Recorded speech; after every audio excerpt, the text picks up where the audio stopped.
Okay, my mic is set up now, and yeah, I'm streaming,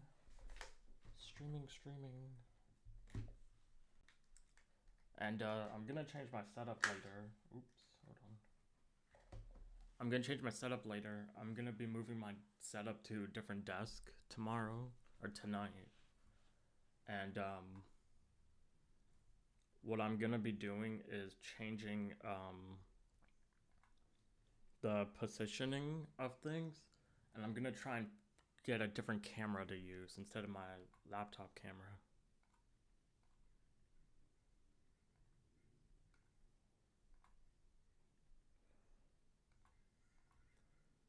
But yeah, and then I do want to watch a few videos here while I'm eating my yogurt.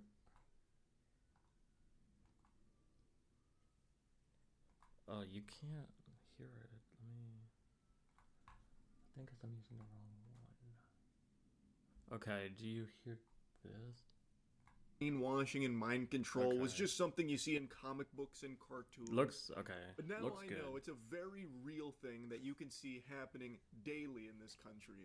Now, the big thing I want to talk about, I'm going to talk about a lot here. There's going to be a bunch of blabber in here and drool coming out of my mouth as I'm spitting because I'm about to be getting pretty passionate. The big focus is on the huge crypto collapse from yesterday.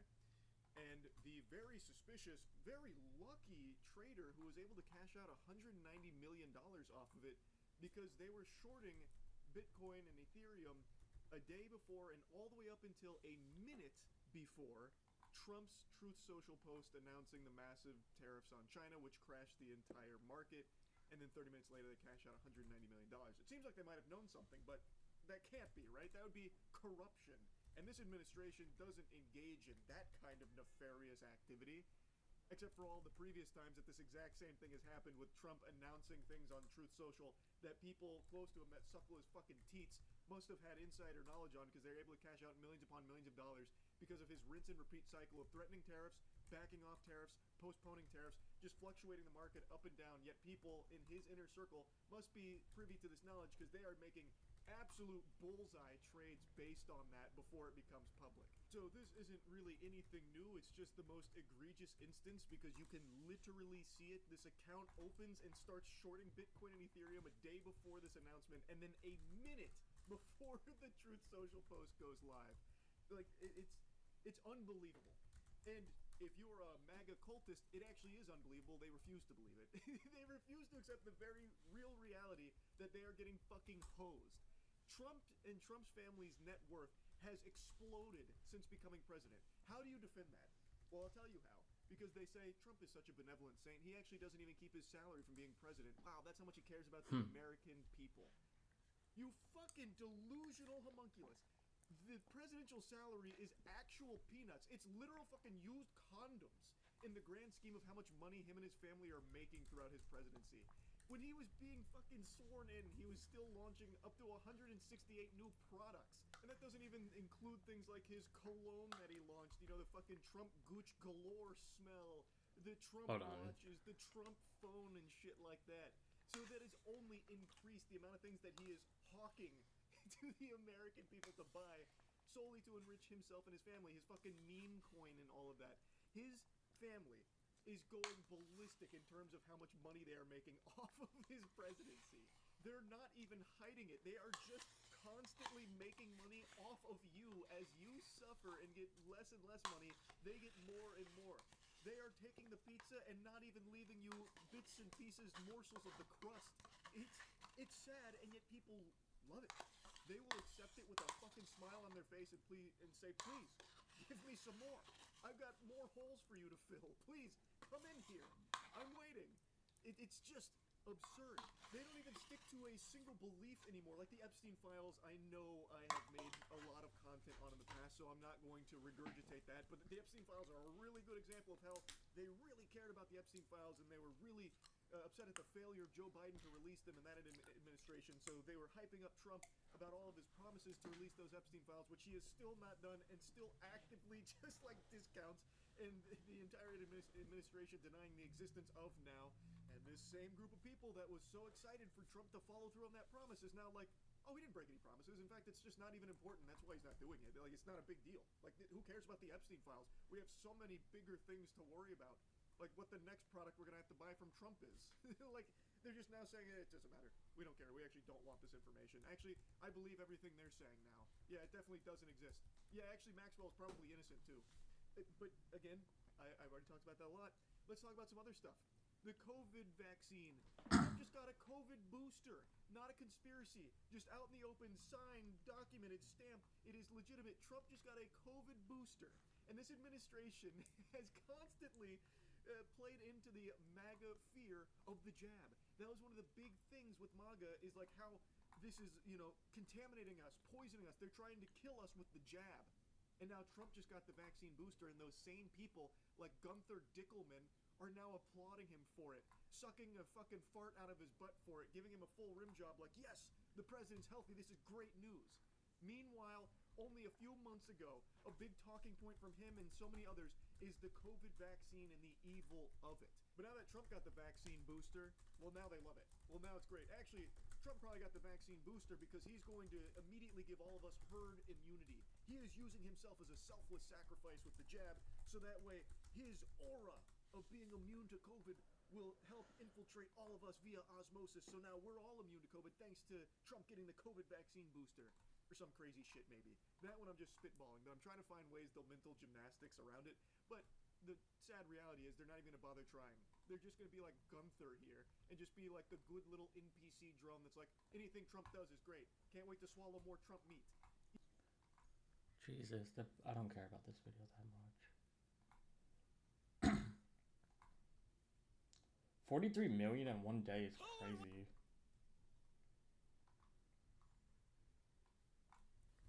Let me check something real quick.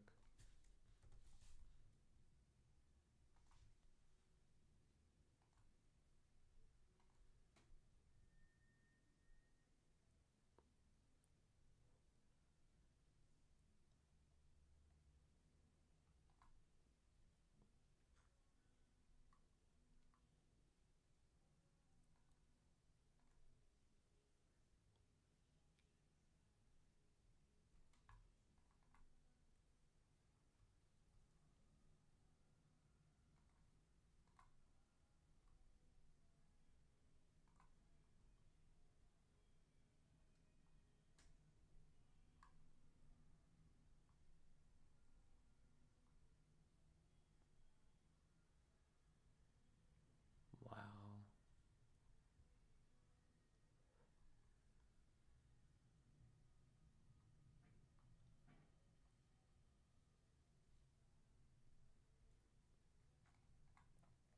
Hide me in 10 years.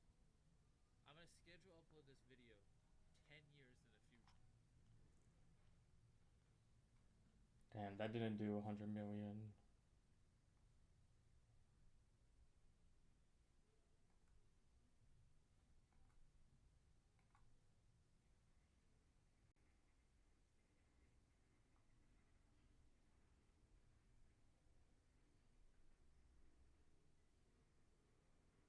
Five hundred 48 is crazy.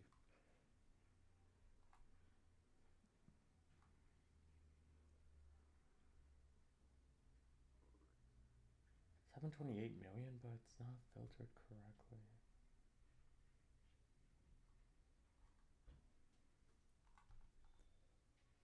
Alright, what am I gonna put on as background noise?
Wait, what did Taylor Swift announce?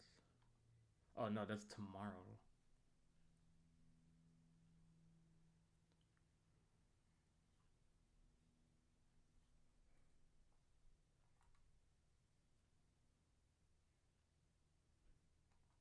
It's time once again for some. All right, let's work on the site. This one's titled "Big Nick Gets Dusted Up." Hopefully, tased. I need to do what is the control panel?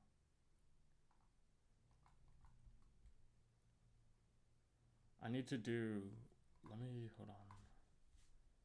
To do close others.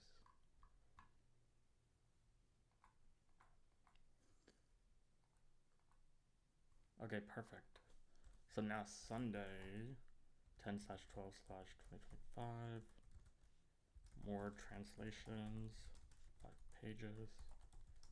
I keep doing translations until it's done, until it's fully done.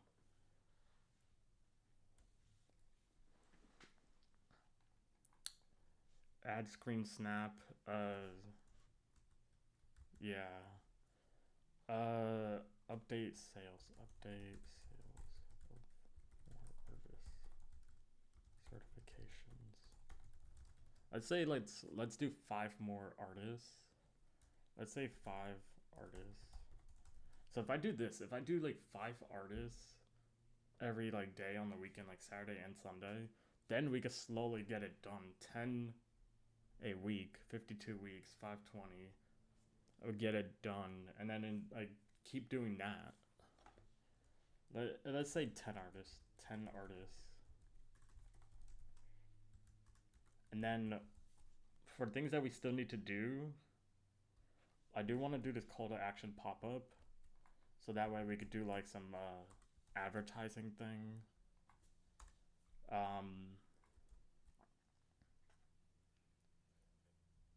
And then add the fetching system for the Spotify thing. So I have a subscription system that just does donations for now. So maybe I need to update it so like it's the donation is different.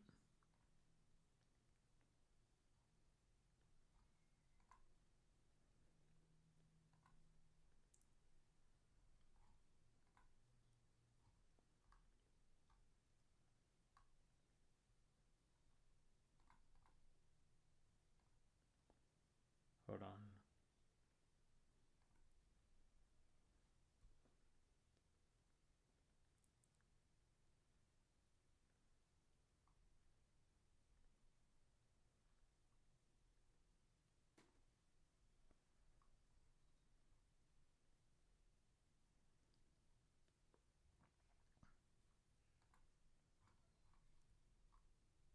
Oh my god, my computer froze. Hold on.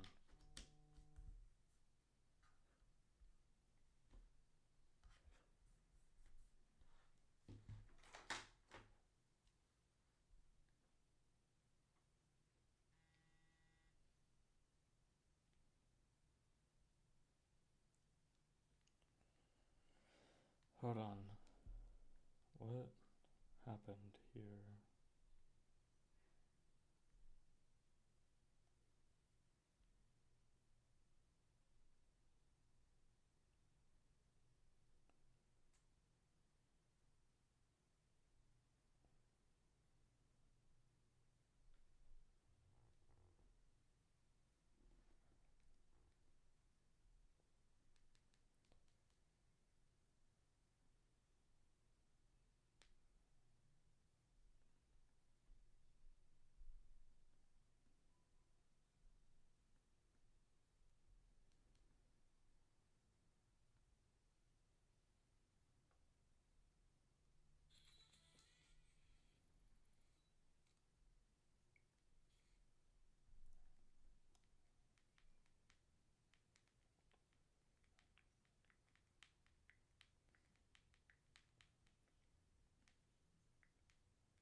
Yeah, 100 times zoom is like not real.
Yeah, it's just not good. Ante, dust him, Chris. In the war room, a detective fills me in on the chat she's been having with a man named Nick. His profile says he's 46. 46. And he said, "You're 14, right?" I said, "Yes." Well, we're talking about Nick here in the war room, and In the war room. yeah, he's fine with her being 14, and is just looking to hook up, you know. Ah, Mm. Big Nick. He's in big trouble. Yes, I told him that I was a virgin. He asked if I was on birth control. I told him no, but mom said I could when I was 16. He said he would still have sex with me condomless. Oh, man, he's like, you on birth control? Nah, cool. Don't care. Yeah, Ah. stand-up guy. He said he would teach me about sex. He or would teach teach it you. to me. All right, old Nick's got the whole groomer thing. He'll show her the ways. Yeah. Old teacher there. Ah. Gross. But Nick never shows. 4 days later, Nick. All right, so Nick had the address and everything, but he didn't show up. He got, he had something else to do, or maybe, I don't know, a conscience. Jiminy Cricket was on the shoulder like, no, don't do it. Bad idea. It's bad, buddy.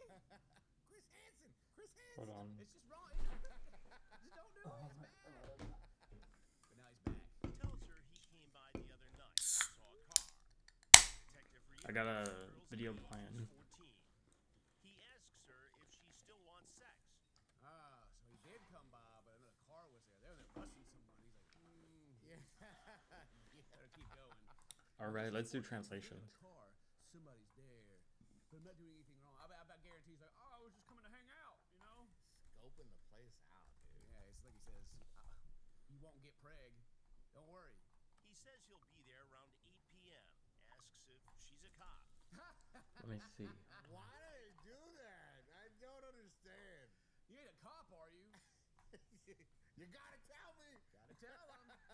Tells her not to shower because she will have to after sex. That dude's one of the guys like, I don't make my bed because I'm just going to sleep in it again. I don't clean my house. It's going to get dirty again. It'll get dirty again, yeah. Clean my toilet. Ah! Who cares? Spotted Nick's vehicle in the area and pulls him over.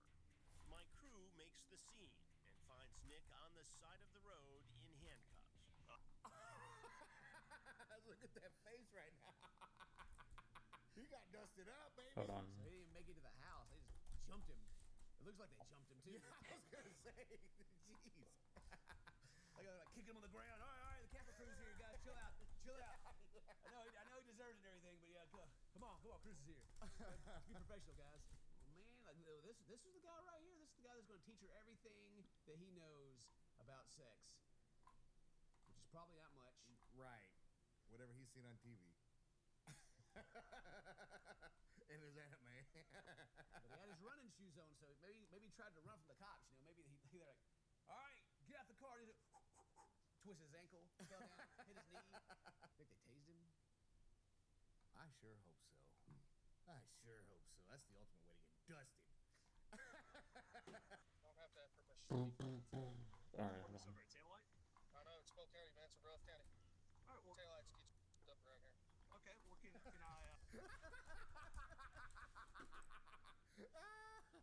Ah, that's good. I like that. Did I give you my permission to film me? Nope. All right, we got the Don't need to, files. buddy. Need it, buddy. The only right you have is the one to remain silent. He said all this over a tail light. That's right. Take tail light seriously out here. Only when you're Big Nick. Pulling Nick over was not for a broken taillight, as he's about to learn. Nick is taken to the mobile command unit. Tell me what happened. But yeah, what happened to him if it was just a tail light? I don't know. I don't know. Sir, is that a tail light out? Get out of the car. That's like one of those he fell down the stairs stories, you know, when he get there. Yeah. Oh wait, you don't see the Watch code. him go past the location. He had a taillight out. I sent another surveillance team to the west side where he would probably exit. They picked him up on there, did a traffic stop, and then we took him into custody. It doesn't say anything about how he ended up in the state that he's in right now. Yeah. They just saw him, went and got him. I wonder if that helps his case though to like get off later. Like I never went to the house.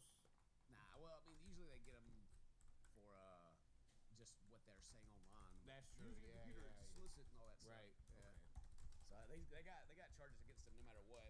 It's just the icing on top is when they show up to the house and Chris Hansen's like, sit down. I hope like 20 years from now, Chris Hansen's still doing this and he's like ornery and angry. He like he comes out, sit down, pervert. Slaps him.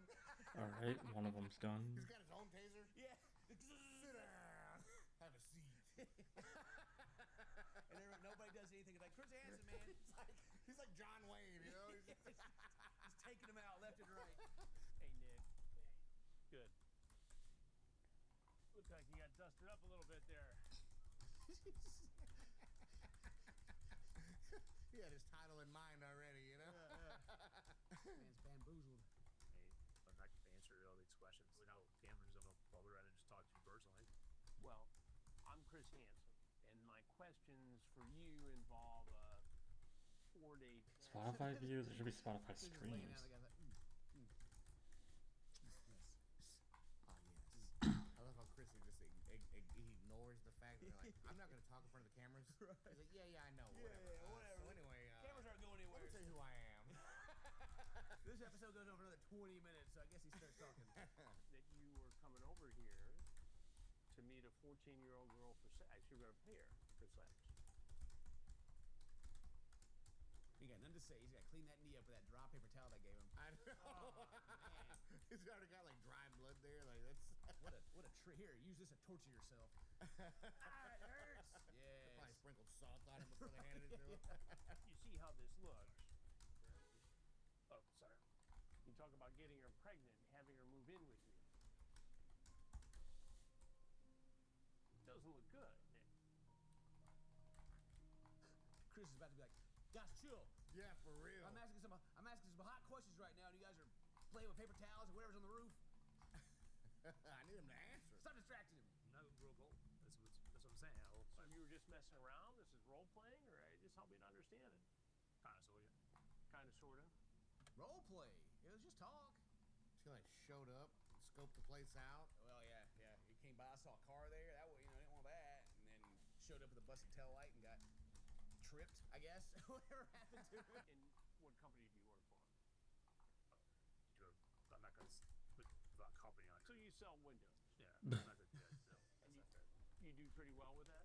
Yeah, he sells windows. I'm not gonna put him on blast. I got obviously I'm gonna have a job when I get out of this situation, so I can't, Yeah, they're gonna be cool with me doing it. As long as I don't tell you their name. It's all gonna be fine. It's all gonna be fine. How old are your children? They've got all that. I want to know myself. Daughter? 20? How old? 18. You have an 18-year-old daughter. Wife, got kids, or a kid at least. Yeah. It's like we got the guys like they have all the information. I'm not talking to you. And then Chris just keeps talking to me. He's like, yep. Yep. You got it. Let me just keep answering. Yep, this is fine. What if you had a 14-year-old daughter, Nick? And what if a fellow your age was talking to her online and drove over to the location where she was? I'd be pissed. You'd be pissed. So why should this situation be any different? I've answered a lot of what they are. I know, but I have questions for you too. We do a series called Takedown. And I asked, he said the title. Should start turning the music up. Title mentioned. so you live in Riverview, you were working in Davenport, and you just decided to pull over here where you thought a 14-year-old girl was available for sex. I didn't because I didn't go inside the house and I kept going. You kept going. Why did you go into the neighborhood where the house was? Yeah, I was gonna say, why'd you go around there anyway? I was curious, to see, just a little curious, little pred curious. Yeah, just role playing, really. Yeah. Really, he's LARPing now. Yeah. Yeah. If you don't know what LARPing is, it's live action role play, and it's extra nerdy. It's cool. Yeah. Okay, this file's done. So you had chatted for like 4 days. It reads to me like you were grooming a 14-year-old girl. I think you're wrong because I did not, like I said, I did not go. Not even the question. No, it It's not wasn't. even that. Yeah. His whole defense is I didn't go to the house. I just went near the house, and then I left. And unfortunately, I had a tail light out. And I tripped and fell and got dusted up.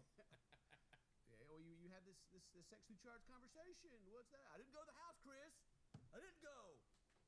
I've seen your show before. I know I actually have to go to the house before I get arrested. That's how it works in the show. That's how it works, right? Is that right? You talk You can see the footage. I didn't even stop. Just kept going. But why? Why even take that chance? Why even put yourself in that situation? That's what I want to know, Nick. Exactly. Why?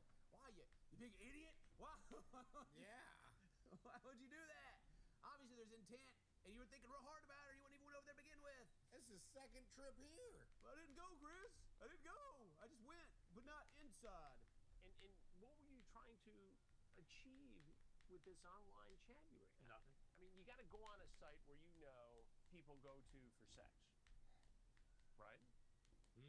Not necessarily. Not necessarily. You see, people go to websites, especially sexy ones, where you can buy prostitutes all the time for companionship. You know, just Yeah. somebody to talk to. And I just happen to enjoy talking Bless to you. Duh. To just chat. Just chat and talk to people. Yeah, just to chat and talk to people, man. You Yeah, just just hang out. Yeah, there's free ones. You can free chat rooms too. They're probably just full of police, but Man, I hope nowadays. I hope there's more and more police in there. Really do.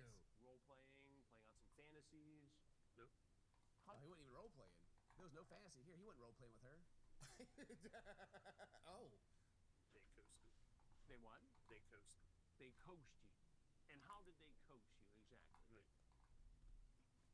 What does that mean? All They right. kept trying to talk to me and stuff. They kept, Oh, it's their fault. It's the 14-year-old's fault. They responded and kept the conversation going. Gotcha. How dare that 14-year-old coax this 49-year-old man Jeez. to a sexually charged conversation on a website for meeting people for sex, and then coax him into driving past the house and scoping it out one time, and then continue the conversation for 3 more days after that. 4 days Yeah, after and that. then And then get caught kind of around the area again. God dang, that crafty 14-year-old. She planned all of this. Jesus, what a monster. She broke my tail light. This poor innocent man. He's got a wife and kids. Come on, he sells windows. 14-year-olds, barbarians, all of them. you talk about getting her pregnant, having her come live with you. You want to know if she's still home alone. I have a question. How did you get a hold of all that without my consent? I don't need your consent. You did. No, I don't. There's no reasonable expectation for privacy All when you right. commit a crime like this online. Yeah. Who gave you permission to read my private chat logs? I didn't say you could. He's over here like, man, this guy got rolled to Facebook. How dare you sell my information? Yeah.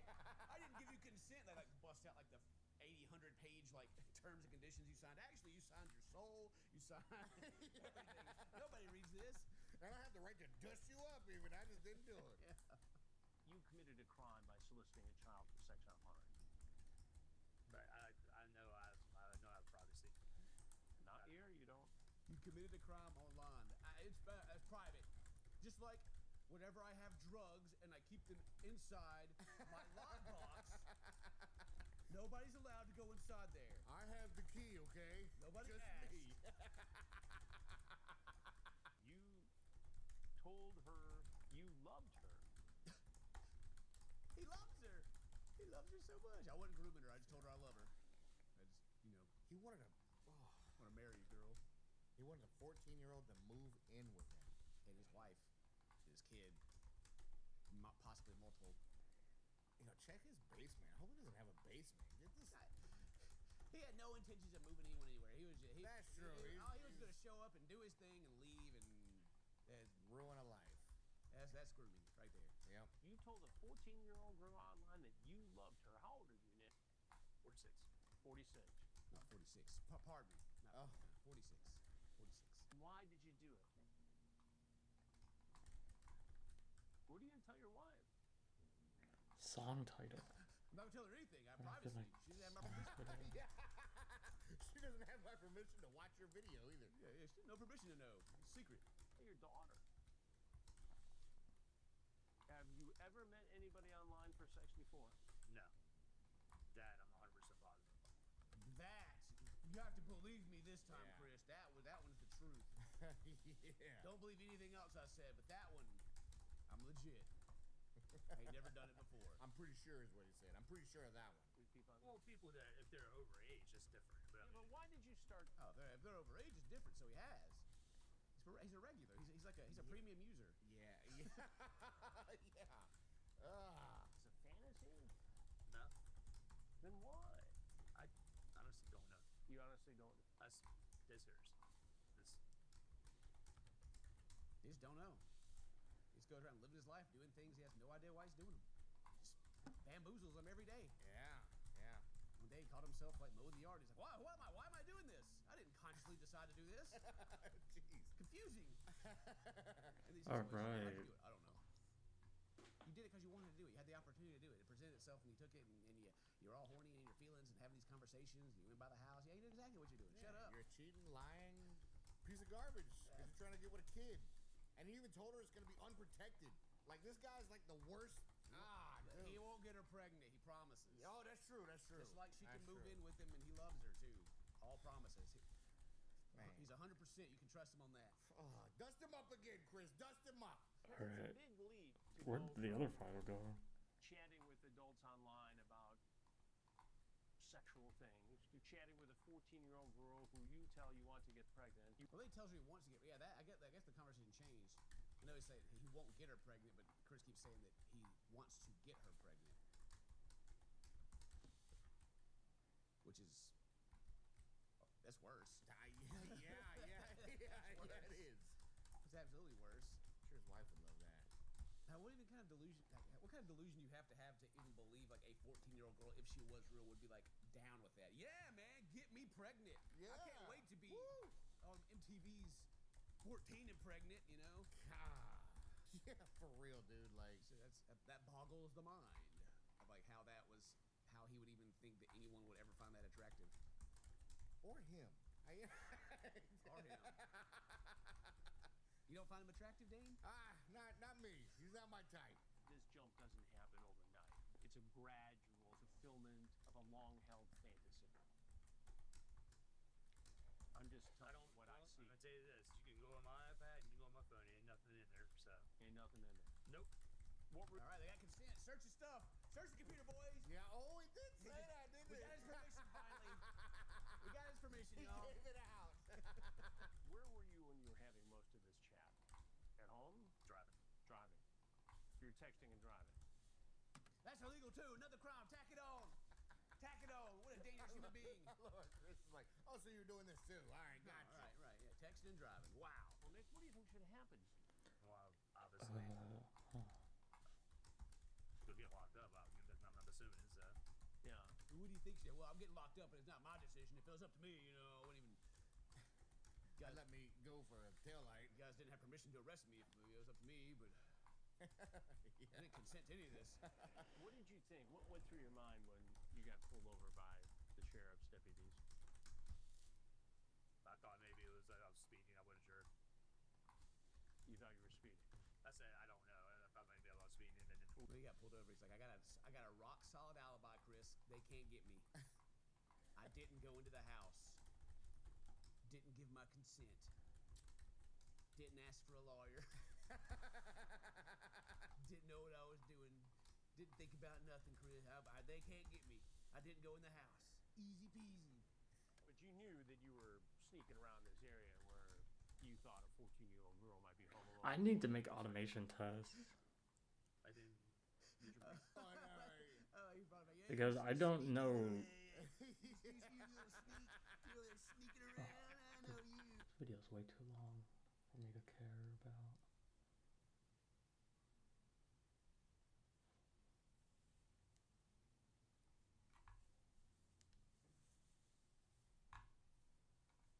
Remember the brief period when smartphones had pop-up cameras? Okay.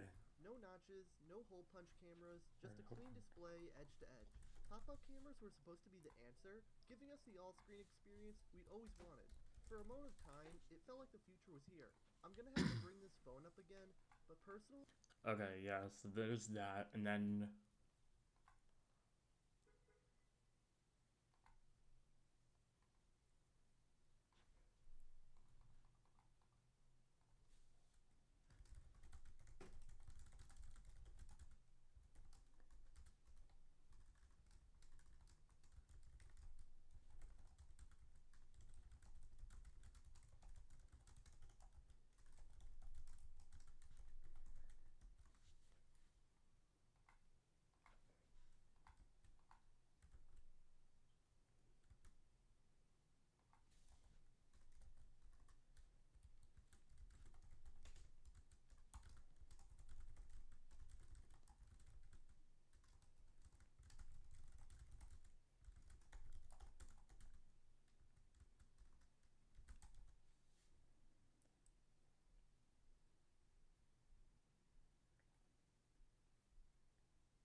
Yep.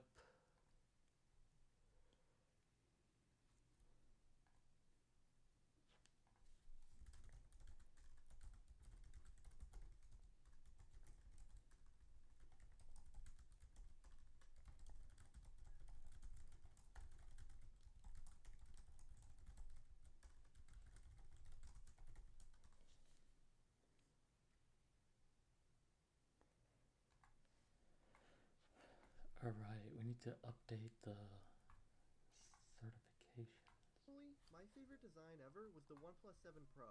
It nailed the full-screen look, and the pop-up camera was a genius way to pull it off.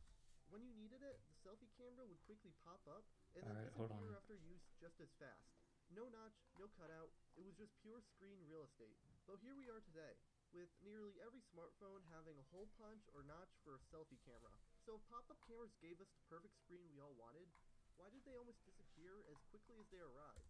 To answer that, we're going to have to take a closer look at the rise and fall of pop-up cameras, and why they're now practically extinct. The race for a full-screen experience really took off after 2017, when Apple released the Yeah, iPhone 10, 646 which now artists. iconic. We're done. The cutout in the But screen now was we're gonna pretty do... smartphone design. The iPhone 10 was one of the first mainstream phones to reduce the bezel by Now we're gonna do 6 inches, multiple which pushed other artists, brands to follow so... suit. Consumers had Let's... more I guess we should go down the list again. futuristic, But a lot of these people were artists, craving that immersive maybe we look should and do look. differently. While Apple settled on a notch, other manufacturers weren't quite ready to... Hold on, how could I adjust my audio?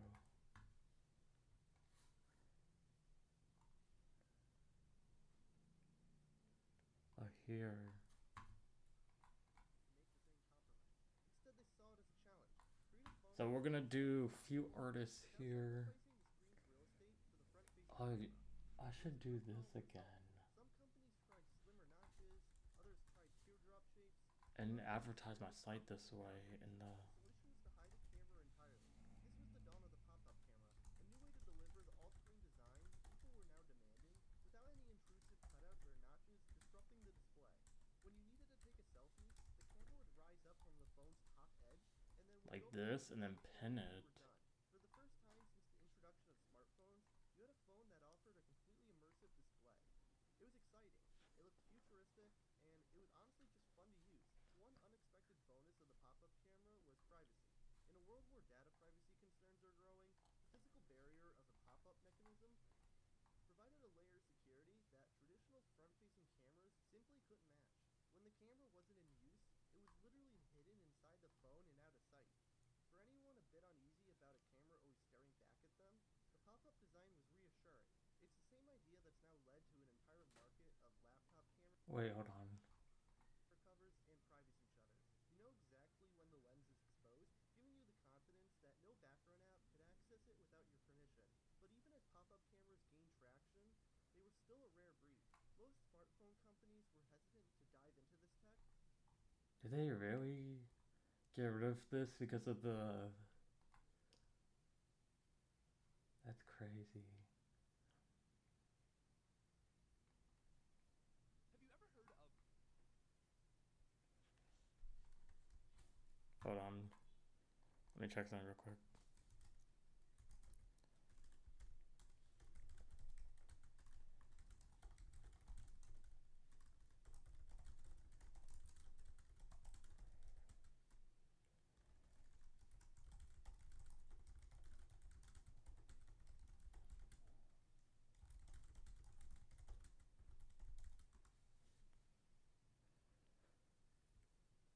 Wait, let me see. Is people already playing Pokemon?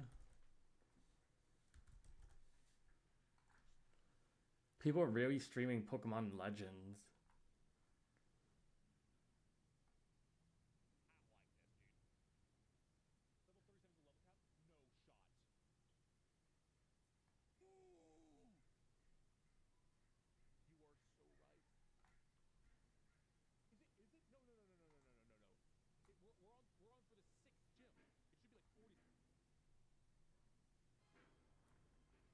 The audacity to run an ad is crazy.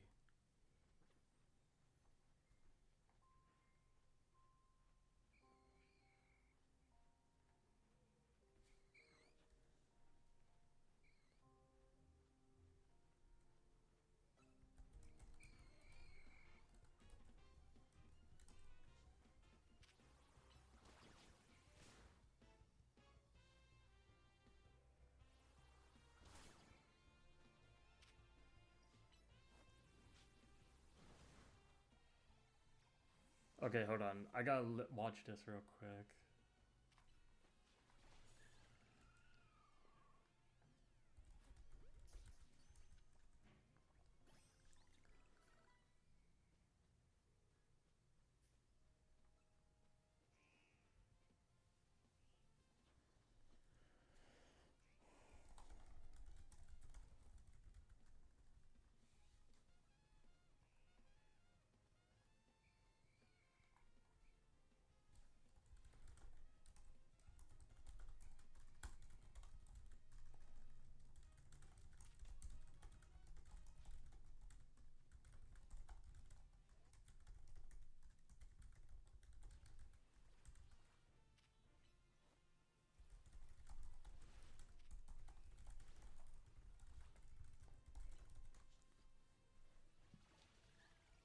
Let me see if I can find a Switch 2. Salut Mitsuki, bonsoir. Désolé si j'ai pas eu ton message avant. Why does Twitch allow this category?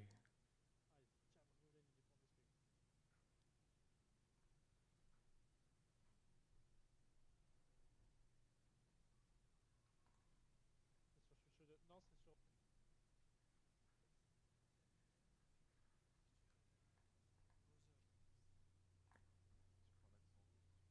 And what, like... Damn, they got fucking nuked.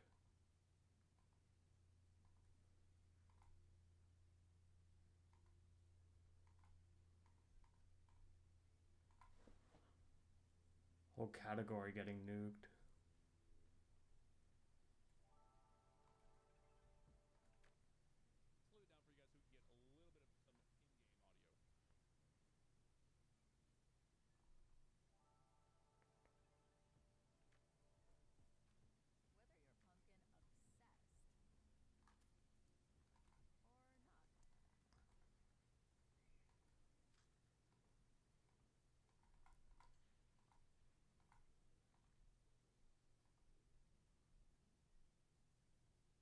don't know.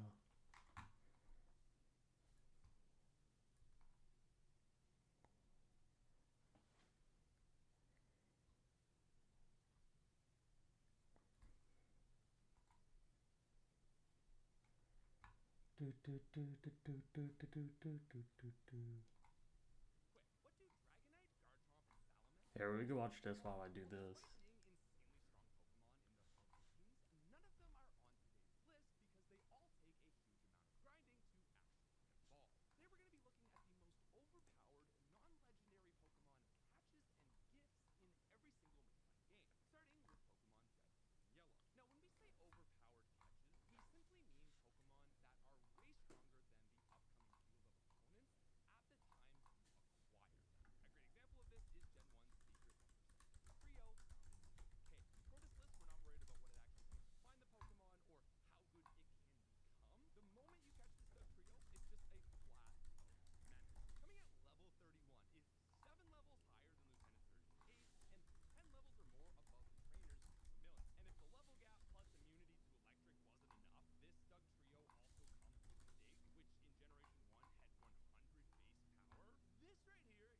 Adele.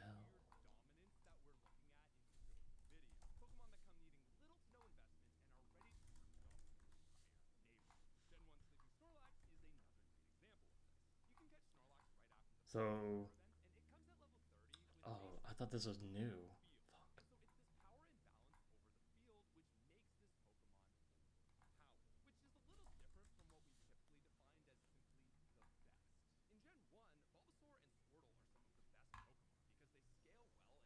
Okay, yeah, it looks like Tate McRae got updated too.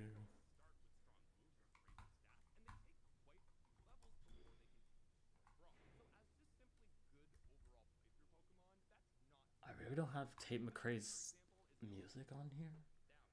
Oh my god.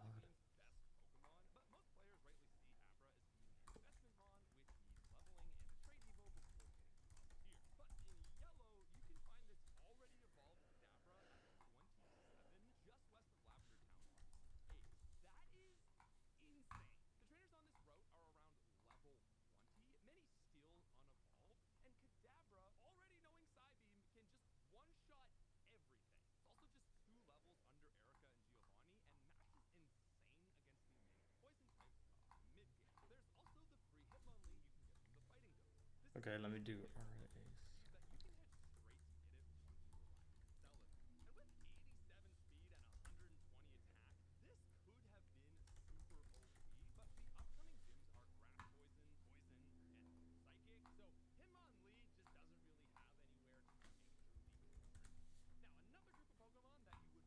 Luke Combs.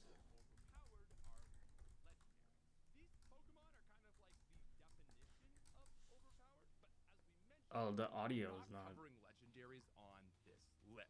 A lot of people don't use legendaries anyway, but we also just made a video talking about box art legendaries. And if we didn't use legendaries, they would be the most overpowered Pokemon in every game moving forward. So, like, Zapdos and Articuno are the most overpowered Pokemon, but everybody knows that. You can keep that in the back of your mind, but it's just not what we're looking at today. And so while there are quite a few overpowered Pokemon in Red and Blue, you really can't overstate the absolute disrespect that is the level 31 Doug Trio. It's just got such an absurd combination of stats, levels, and moves. Oh, I need to add like bunkered off the yoinky. a better search thing. Yeah. Let me see if I can add that like in today. Now in yellow, I actually think it's a lot closer with Doug Trio and Kadabra. Psychic type is better overall with no weaknesses, but Doug Trio can one-shot even Surge's level 28 Raichu, and then still has level and damage over Kadabra the moment you get it. So it's closer, but Doug Trio is the most overpowered Pokemon in yellow as well. Generation 2. Gold, Silver, and Crystal. The original Johto games don't have many great Pokemon, but Heracross is often touted as being one of the best. This man has 125 attack and is available just after the second gym, which is crazy. But unfortunately, in Gen 2, Heracross is stuck using Headbutt for most of the game, and it only comes at level 10, so you can't really say that it's an overpowered catch. Now, guys, to be real for a second, something else that's not necessarily super overpowered is actually our sub count. Since finishing up with the Legacy Trio, we've been pulling some amazing numbers on the channel this year. And there's only 3 of us that make these Michael videos, so Jackson. we are a small team, but we are a force. Dope All I'm getting shit. at is it would be really appreciated if you could SZA. subscribe to help us out and Wait. just really continue to grow the channel. Thanks. Now, there is a catch nearly as good as I need you to add guys SZA's are there in fucking Azalea album. Town, found only after you beat Morty. In Slowpoke Well, you can surf on the bottom floor to find a Slowbro already evolved at just level 24. Now, if this wasn't so out of the way and hard to find, it would actually be a contender for one of the best playthrough Pokemon, but that doesn't stop it from being an overpowered catch. Slowbro comes with Meat confusion, feed. but it can Can I instantly have learn meat the HM feed? Surf, plus Ice Punch is infinitely viable from the department I store. do. And these investments don't require you going out of your way, so given that they're no additional cost, we let that factor into its initial power. And with that power, Slowbro might not be the absolute strongest Pokemon the moment you get it, but it is an incredible long-term pick.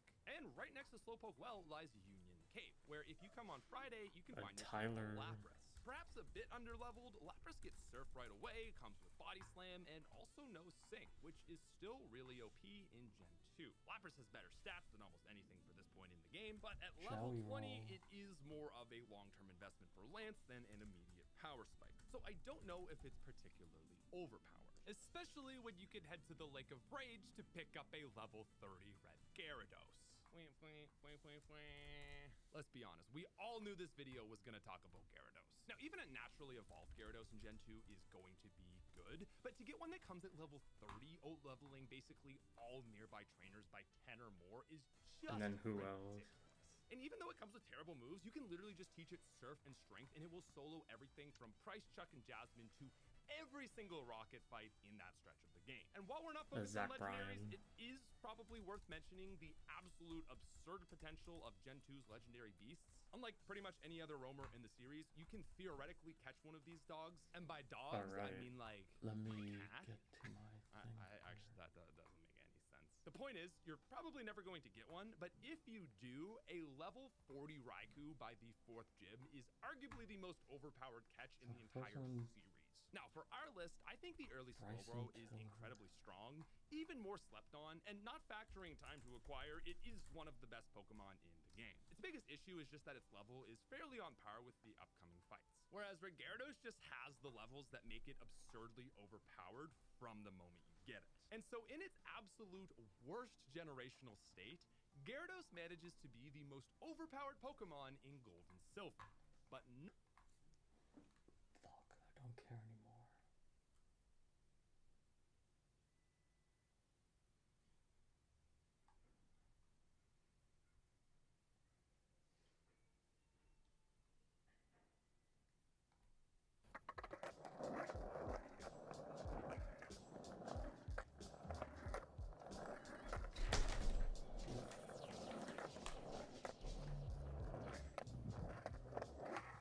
That was the first time I've been on a board, and I think when I was recording I said 9 years, but I realized probably 6 years.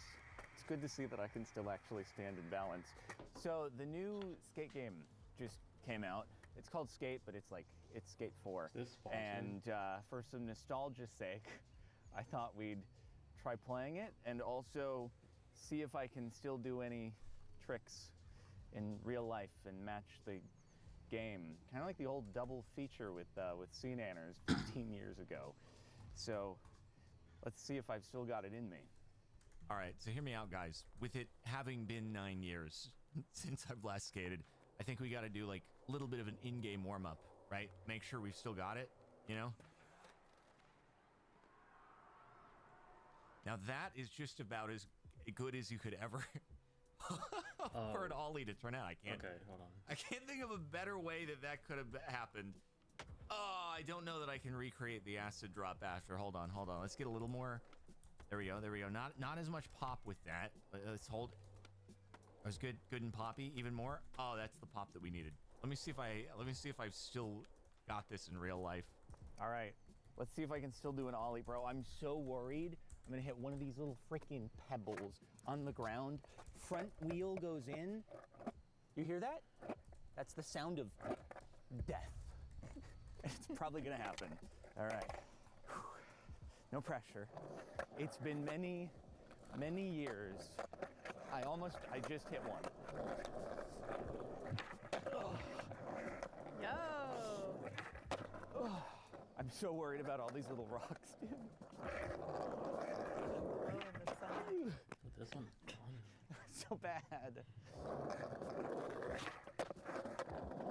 Okay. It didn't feel pretty. I could definitely ollie higher when I was younger. I think it looked cool. Did it? Okay, thank you. Better than I could do. You want to try? I'm gonna die. So this way is forward. Okay, You're thank going you, to- thank you. But you thank don't actually know if you're regular or goofy. You just have to. Is there any correlation between doing a cartwheel? Okay, stand still. Face that way. You might be goofy. What? Goofy would be you are right foot forward and you're pushing with your left. Really? Yeah. But that feels weird. I'm gonna try regular first. Okay. I already hate it.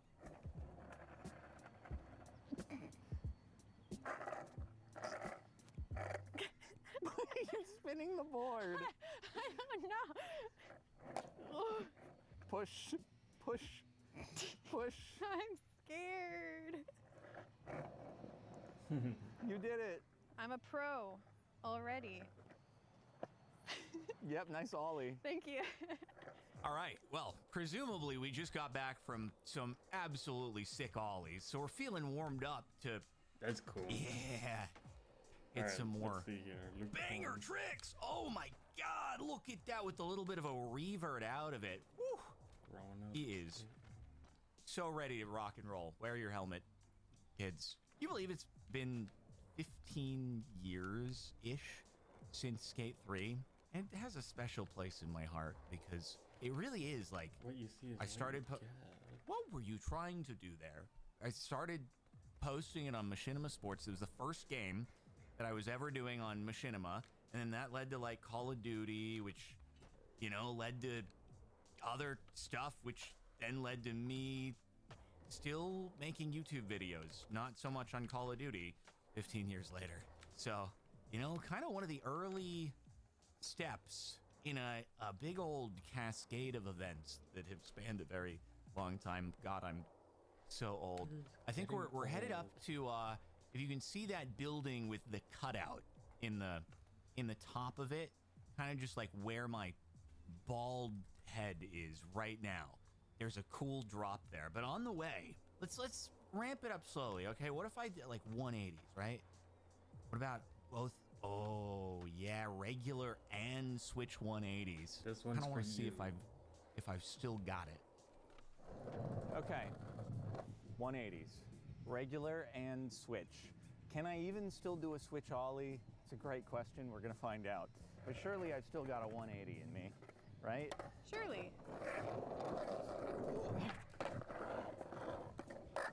Wait, that was pretty cool. Was it? It was Yeah. cool?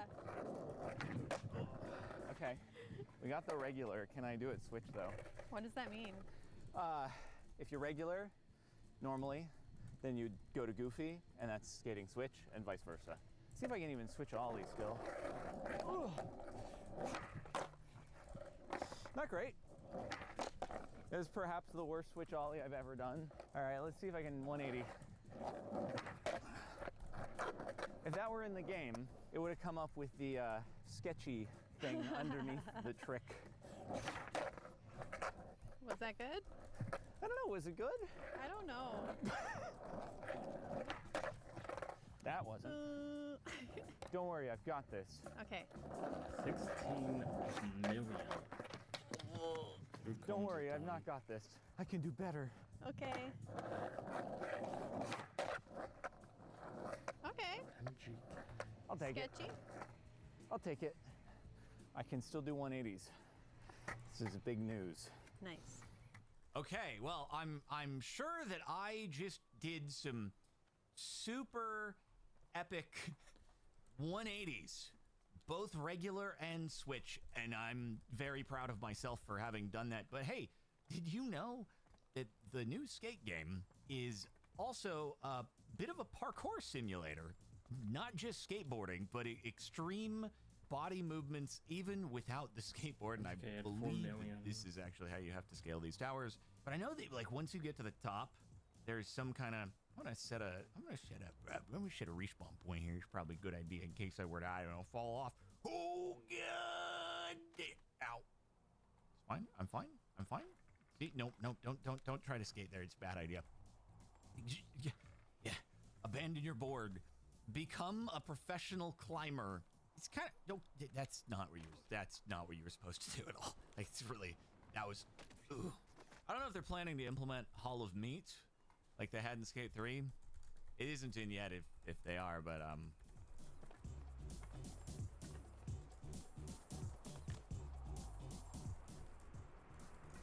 don't look down.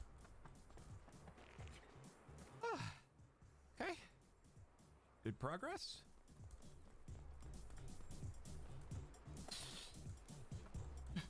Please go up, go up, go up, go up, go up. All right, I think that counts all for machine gun kill. You can see a little sneak peek of what we're trying to do. I gotta go higher. Gotta keep going. Yep. Next is Pitbull. Top of the world, baby. I don't have enough levels to unlock the fast travel. This is so sad. Whatever. Session marker's fine for now. All right. Here goes nothing. I might have to. Here goes nothing. Oh my God. Okay, it's a bit of an overshot. I can understand that you might be coughing on that one. This is. I think you can place ramps and stuff. Yeah, that's a bit of an impact right there. I believe you can place down ramps. I need to place one that's like a little bit more of a quarter pipe here. Let me see if I can make this work. And then, yeah, okay. Select that, and then, but yeah, that could be okay. No, you're going the wrong way. Rotate the other way. Yeah, why are. It keeps trying to unrotate. Ooh. Honestly, this could work. All right, here we go, boys. Here we go. Where are we gonna end up? Oh, dude, is it gonna go into the transition? This is gonna be the really bad landing. Okay. All right. We backed it up a little bit. I guess I could have just started lower on the other one, but then we wouldn't have had as much speed. Come on, land me into that transit. Okay, somehow I hold on. ended up going further there, which I'm not entirely sure. Ow. Okay, yeah, like backing it up like that. That's obviously that's gonna be good right there, because then here we go. Okay, I wasn't trying to grind, but maybe I land that any. Oh my God, he gets the flip and then is we're not gonna land that. Right, so somewhere like right in the middle of these two. All right, that one and like now right here, right? Yeah, that'll be good. It's just for some reason really finicky about how it wants to be placed, but then we can delete you. Yeah, that'll be it. That'll be it right there, right? Don't worry, man. I got this set up for us. Nicely. Dale is. Okay. Different strategy. So we do the kicker, but further back. So we actually like land into the opposite transition. Yeah. Okay. That. Maybe I could just drop. Maybe I can just drop in. Yeah. We just drop in here. You know, like globalization and then is go 2 times. Go. Okay. No, how do you actually drop in? Maybe like that. Oh, here we go. Perfect landing. That's not a. Global warming is 3 times platinum. Hey, sorry, man. My ramps are not good. Oh no. Yeah, sorry about that. I've been fine tuning the positioning. Yeah, that one's on me. Oh, here we go. He's putting too much faith into my ramps. God, one of these days, man. One of these days. Go there and then just like go forward. Yeah. And then he's go too far. It's too far though. Bro, you gotta be. Go. My last hope is that this is like slightly higher angle, and then it worked for our boy right there, right? I have it right here. Okay, well, at first I probably have to actually get on the ramp. That might help. All right. Oh, I didn't delete my other one. Ooh, okay. Surely we are gaming now. And we go all the way. Wait. This might be it. Come on. Ooh, you had that. Make your knees work better. Do some exercises. Oh, they're trying to get the ramp set up on the other side. Come on. Maybe a little more speed. And this could be it. That's not it. That's not it. Oh, it looks so good, and then it's not. Total album come on. sales now. Oh, come on. That's stuff that's... It's... I don't care for much for this. So yeah, Pitbull's album sales increased by nearly 3 million, over 3 million.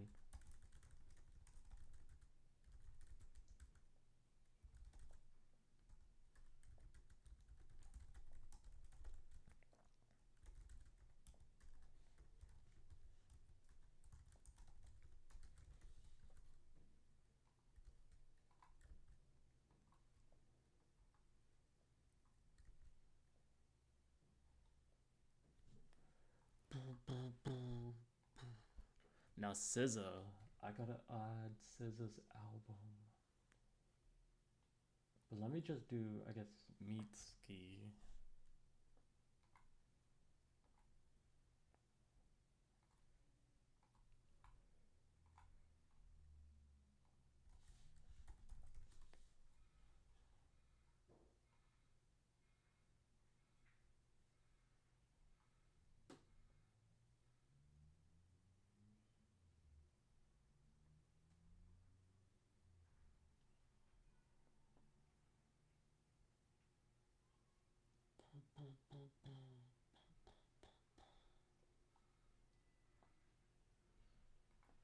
Like most people, I spent most of my childhood addicted to Pokemon. And you might think as an adult it's gotten better, but it really has only gotten worse. There is just something about getting to roleplay as Michael Vick with superpowered animals that I cannot get enough of.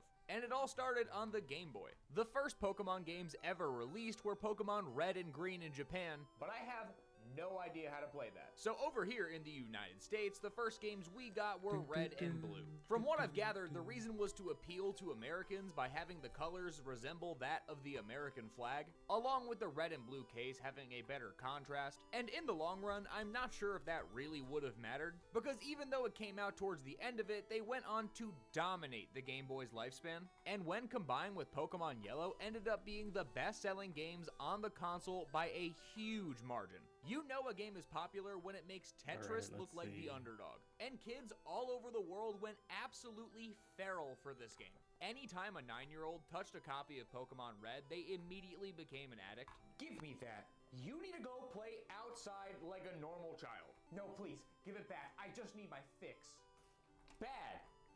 Bad, go outside. The game starts with Professor Oak introducing you to the world of Pokemon. You get to pick your name and your rival's name, something they stopped doing in Pokemon for a couple of reasons. And then you finally begin your adventure. Professor Oak stops you from wandering into the tall grass and gives you one of 3 Pokemon to select. The legendary first starters were Charmander, Bulbasaur, and Squirtle, and whoever you picked here for the first time determined exactly who you were gonna be as a person. After a lot of thinking, I'm gonna take Squirtle. It was nice knowing you, but you're dead to me now. And immediately after making the hardest choice of your life, your rival picks whatever Pokemon will counter you, and you have your first battle. It essentially serves as the tutorial of the game, explaining how Pokemon battles are a fancy version of rock, paper, scissors. And whether you win or lose, you then have to go play Postman for Professor Oak. Why does Mitski have so many... And only then can you begin your journey. Suffering through the beginning of Red and Blue has become a rite of passage,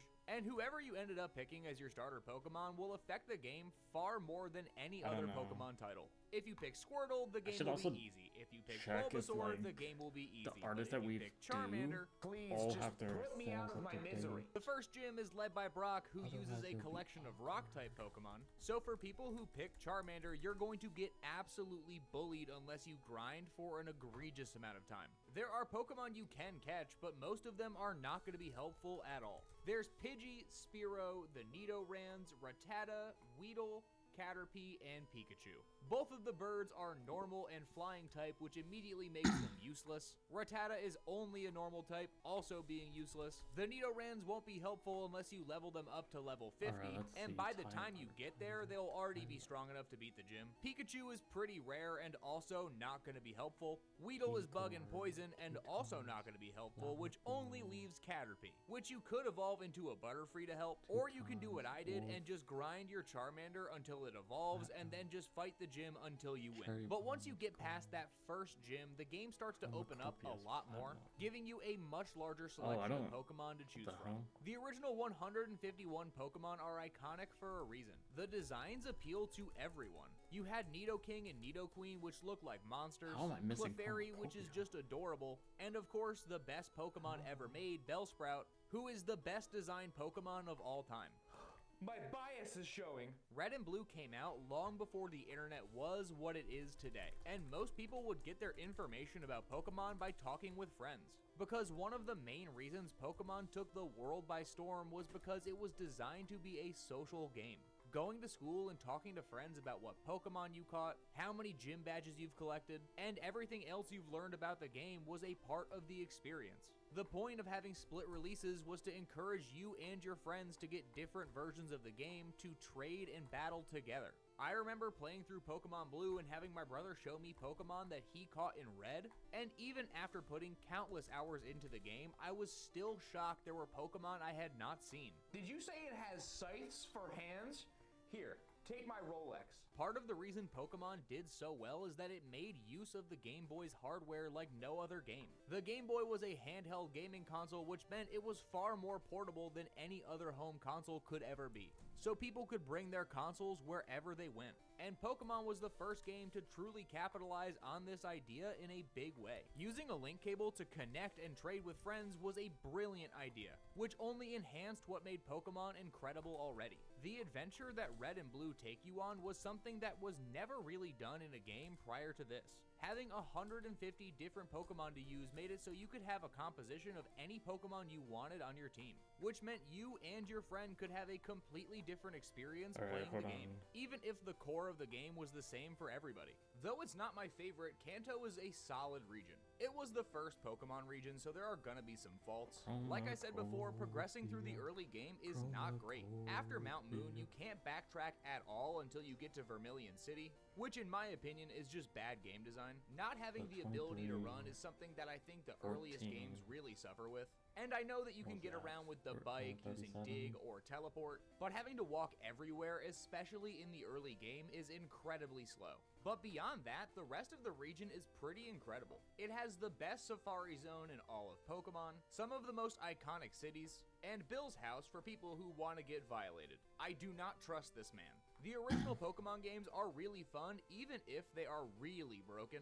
There are ways to exploit this game to do pretty much anything you want. If you want to catch Pokemon that don't exist, go for it. If you want to get Mew who is not accessible in any other way, you can do that. Or if you want to go into the first gym with a level 100 Nidoking, it's entirely possible. Now, it's not the intended way to play, but there's something so satisfying about how broken and janky this game is that makes it really satisfying. And the only major problem I have with this game is how broken two of the types are. The Dragon and Psychic types are entirely busted. Dragon is the lesser of the two because let me it get the only songs affects on the Dragonite's site line, first. and there weren't that many Dragon-type moves that make them extremely overpowered. But unless you had one of the few Ice or Dragon-type Pokemon, they were just a pain to get through. But that is nothing compared to how busted Psychic types were. Their only weakness in this generation was Bug, and Bug types, especially in this game, were not that great. Scyther and Pinsir are the only exceptions to being actually good Bug types, but they don't learn any Bug-type moves. Oh, I get it.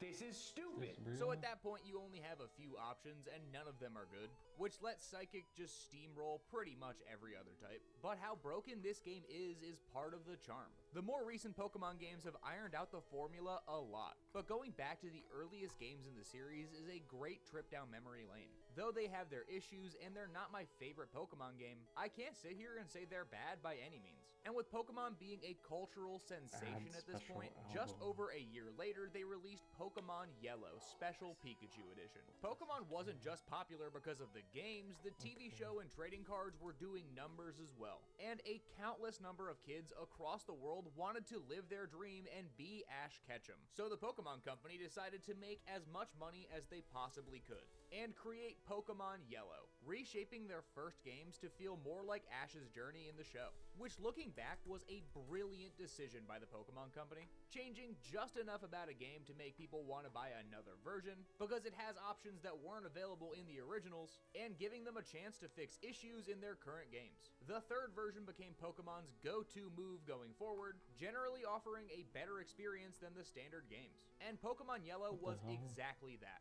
The biggest and most notable change is that in this version you start with a Pikachu instead of the other 3 starters. And even better, all 3 are still obtainable in the game. Oh yeah, that is nice right there. The Pikachu that you have follows you around for the entire game, and they reworked its moveset to be much more usable for the long term. It is sort of annoying that you can't evolve it into a Raichu, and because he's your starter, they removed Pikachu from the Pokemon pool, making it so you just cannot get Raichu in this game without trading. But if you're playing this game to live out your Ash Ketchum fantasies like I was, that really wasn't a big problem. One of my favorite changes is that they made the early game so much more bearable. Pikachu falls into the exact same category that Charmander did, where he is borderline useless during the first gym, but at least this time they made the Nidorans learn Double Kick at a somewhat reasonable level, which made it so there is an actual option to fight Brock, which is really nice. Brock's Pokemon also got some changes, making him much easier to fight, which fixes a lot of my issues with the early game. Not being able to backtrack is still a bit of an issue, but by the time you get to the second gym, you're able to get a Bulbasaur and a Charmander pretty easily, which makes it so I don't really have to go back. Compared to a lot of other third versions, this has some of my favorite changes. Being able to get all 3 starter Pokemon in the game is extremely convenient, and is something that I miss in all of the other third version games. And getting to see characters like Jessie and James from the anime make their debut in a Pokemon game was incredibly cool the first time I played the game. The balance issues still exist, but it makes it much more digestible when the game itself got so many positive changes. Red and Blue are incredible in their own right and much better if you're someone who likes to speedrun, but if you're someone like me who wants the full Pokemon experience, Pokemon Yellow is just a better fit. If you were one of the 3 people who at the time wasn't playing Pokemon and you didn't know where to start, this was the perfect game to do that. And overall, Red, Blue, and Yellow are incredible games. But in between the release of these 3 games, there was another Pokemon game that launched, and that was Pokemon Pinball. I think Nintendo's favorite thing to do is to take one of their IPs and turn it into pinball, and at this time it was a really good idea. The major appeal of the Game Boy is that it was portable, and I would much rather carry around this than a full-size pinball table. They already made a good working pinball game starring Kirby, so why not capitalize on Pokemon's incredible success by making Pokemon Pinball? But there is far more to this game than just playing pinball. All 151 Pokemon from Red and Blue are available in this game. Though it's a little annoying having to deal with RNG to catch everything, the overall idea of using Pokeballs as pinballs works incredibly well. While playing, you upgrade your Pokeball into a Great Ball, then an Ultra Ball, and eventually a Master Ball, which helps you score even more points. There are 2 boards available, a red board and a blue board. That's a pretty big brain move there, Nintendo. Each board has a different selection of Pokemon to catch, which splits up the gameplay enough where it's interesting even if the red board is the superior option. They have a Bellsprout built into the board that's going to be the best no matter what. The point of Pokemon Pinball was to be an easy game for anyone to pick up and play. The main series Pokemon games don't appeal to everyone, and even though in the modern day pinball has kind of been forgotten, back in the late 90s it was more prevalent than now. So to have an infinitely replayable Pokemon themed pinball machine in your pocket at all times was something that attracted a lot of people. I am not even a big pinball fan, but this and its sequel are both incredible to me, and I'm willing to admit it could be nostalgia, but just by looking at this you can tell it's going to be a fun time. But if you were more interested in the Pokemon trading card game, then they had a video game for you. Pokemon Trading Card. Bro, I gotta add like 50 what a songs creative manually. name. I, like most people, collected Oh my Pokemon God. cards, but never used them to actually 30 for play the 30 game. for I 30 for mostly 30. just opened the packs because I was cripplingly addicted to it. So as a kid, I completely ignored the fact this game existed. But one day on a trip to the game store, I saw a copy of this and picked it up on a whim and became cripplingly addicted to this. This is one of my favorite Pokemon spin-offs of all time, and it's a shame the sequel was only released in Japan because I need more. You play this just the same way you'd play the original Pokemon card game. It has gotten a lot more complicated over the years, but it still retains the same basic structure that it did at the time. If you are not a fan of card games, then there is a solid chance you will not enjoy this, because the entire point of this game is just playing the Pokemon card game. But instead of having to find people to play against, you get a bunch of computers who you can replay infinitely. Whenever you win, you're given Pokemon card packs, which you can open to get more cards to improve your deck. And though you're not physically opening the card packs, it is still really addicting to beat someone and wonder what cards you're going to get. I have spent a ludicrous amount of time playing this on the Game Boy and on the Virtual Console, and whenever I end up picking this up again, I always get cripplingly addicted for about a week. The biggest problem with this is that the early game is really painful to get through, which seems to have been a trend in most early Pokemon games. At the start, you're given the choice between one of 3 decks based off of Charmander, Squirtle, and Bulbasaur, of course, and these decks are extremely bad. So the first bunch of matches you play are going to come down to pure RNG and coin flips. But once you get more cards and you can build actual decks, the game is really fun. Nowadays, there are a bunch of ways to play the Pokemon trading card game online, but it's really nice to have an old game to go back to see how the game used to be played. Whether you play this on the Game Boy Color, the 3DS's Virtual Console, or the Switch, you are going to have a great time, and I highly recommend checking it out if you're into card games. And if you're not, then you can go play pinball and still have a good time. Yeah, but if you were like most people, you were waiting for a sequel to the main series games. And when Pokemon Gold and Silver finally released, they took the world by storm yet again. Pokemon Gold and Silver is where the series really found its footing, and they added a lot of things that became staples for the rest of the series going forward. Just from the cover art alone, you knew you were getting something special. In Pokemon Red and Blue, you had Charizard and Blastoise on the cover, which are final evolutions of starter Pokemon that are accessible no matter what version you play. But Gold and Silver had Ho-Oh and Lugia right on the cover, which highlighted how different these versions were going to be. Mewtwo is one of my favorite legendaries of all time, but it was just him regardless if you were playing Red, Blue, or Yellow. But having box art legendaries that differ by what version you play has been something that has been a standard for Pokemon since these games. Gold and Silver are a direct sequel to Red and Blue. They take place 3 years after the events of those games and show the direct impact of what happened with Team Rocket. It is a double-edged sword though, because it is great to have a sequel to a Pokemon game, but in this case it really limited the amount of storytelling they were able to do. Team Rocket doesn't play as big of a role as it did in Red and Blue, though they're still the main villain organization of the game. But for what it lacks in story revolving around Team Rocket, it makes up for it by having a much more engaging region. Johto's charm is about the story of the region. Ecruteak City has the burned tower that gave birth to Suicune, Entei, and Raikou. Ho-Oh and Lugia both spawn in their own locations, and both Ho-Oh and Lugia have their own stories and lore behind them which make them both interesting.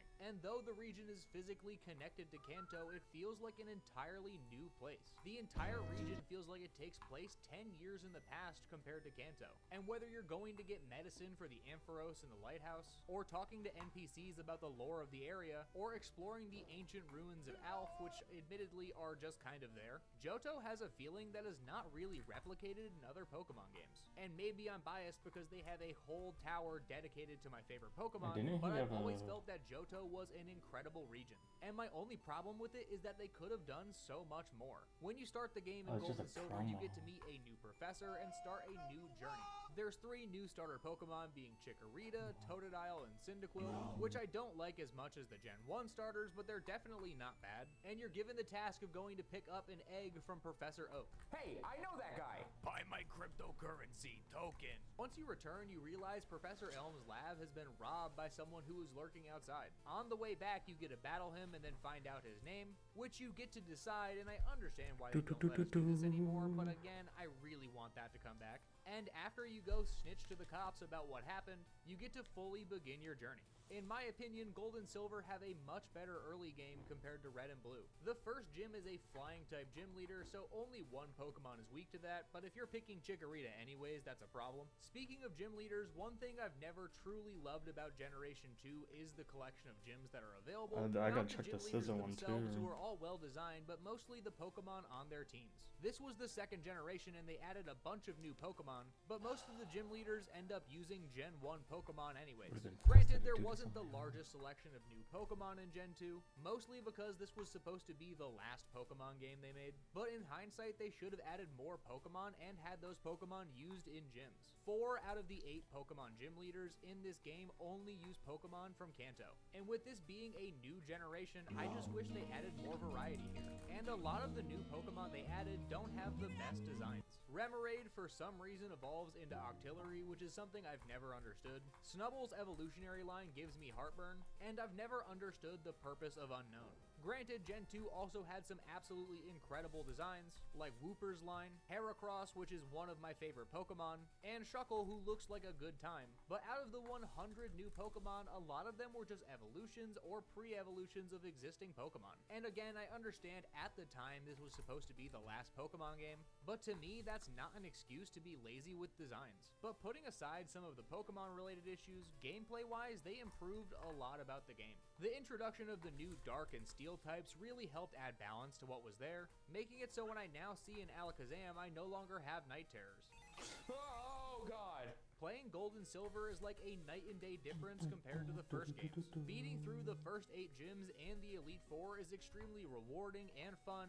The rival in the game is one of the best in the entire series, being a character that most people genuinely dislike and want to beat while playing the game. And once it's over, you still have the entirety of Kanto to go back to. When you compare Kanto in Gold and Silver to Red and Blue, it's gonna be a little bit more starved for content, but I can honestly get over that because there are 8 more gyms to explore and the entirety of the first region. While you play through the Johto section of Gold and Silver, you get to hear about and see a lot of things that have changed over in Kanto. Koga is now part of the Elite Four, meaning someone took his place in Kanto. But you get to find that out for yourself by going and checking. They removed a lot of things in order to get Kanto to fit inside the game, and even though it's not as flushed out and engaging as it was in the originals, being able to go back and see what changed is incredible. Getting to see the changes in the character designs and the gym system is really rewarding to people who had played the original game, but you didn't have to beat through Red and Blue in order to enjoy it. But once you beat through all of Kanto and the Elite Four for the second time, there is one of the best fights in Pokemon history against Red.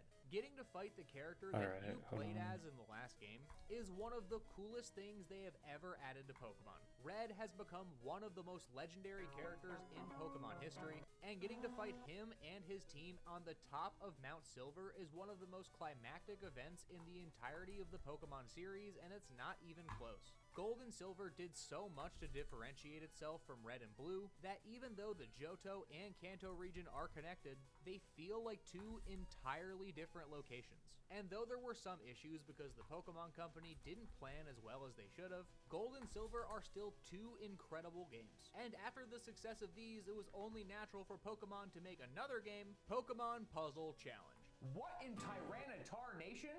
Just a short while after Pokemon Gold and Silver, we got Puzzle Challenge. This is a game that has always confused me, because this is a sequel to a game that released in the same year. Pokemon Puzzle League was released for the N64, and this was the mobile game alternative, except the N64 version focused on Kanto Pokemon, where this focused on the new Johto Pokemon. The gameplay is very simple. You move blocks around in order to get a row of at least 3, and as soon as you have 3 in a row, the blocks disappear, giving you points with the goal of not having the blocks reach the top. Blocks will slowly rise up from the bottom, and your goal is to keep matching in order to not lose. There are a few different game modes like Marathon, Challenge, Time Zone, Line Clear, and Puzzle, but of course there was the best game mode, aptly titled Garbage, which I think is just a hilarious name for a game mode. Most of the game modes are fine, but what really stands out is the Challenge mode, which brings you through a simple little story mode where you fight through gym leaders. On the right side of the screen, there's a little Pokemon that you have to defeat by matching blocks together, which in my opinion is a pretty good way to do a single player. I'll be honest, this isn't my favorite Pokemon spin-off, spin-off game,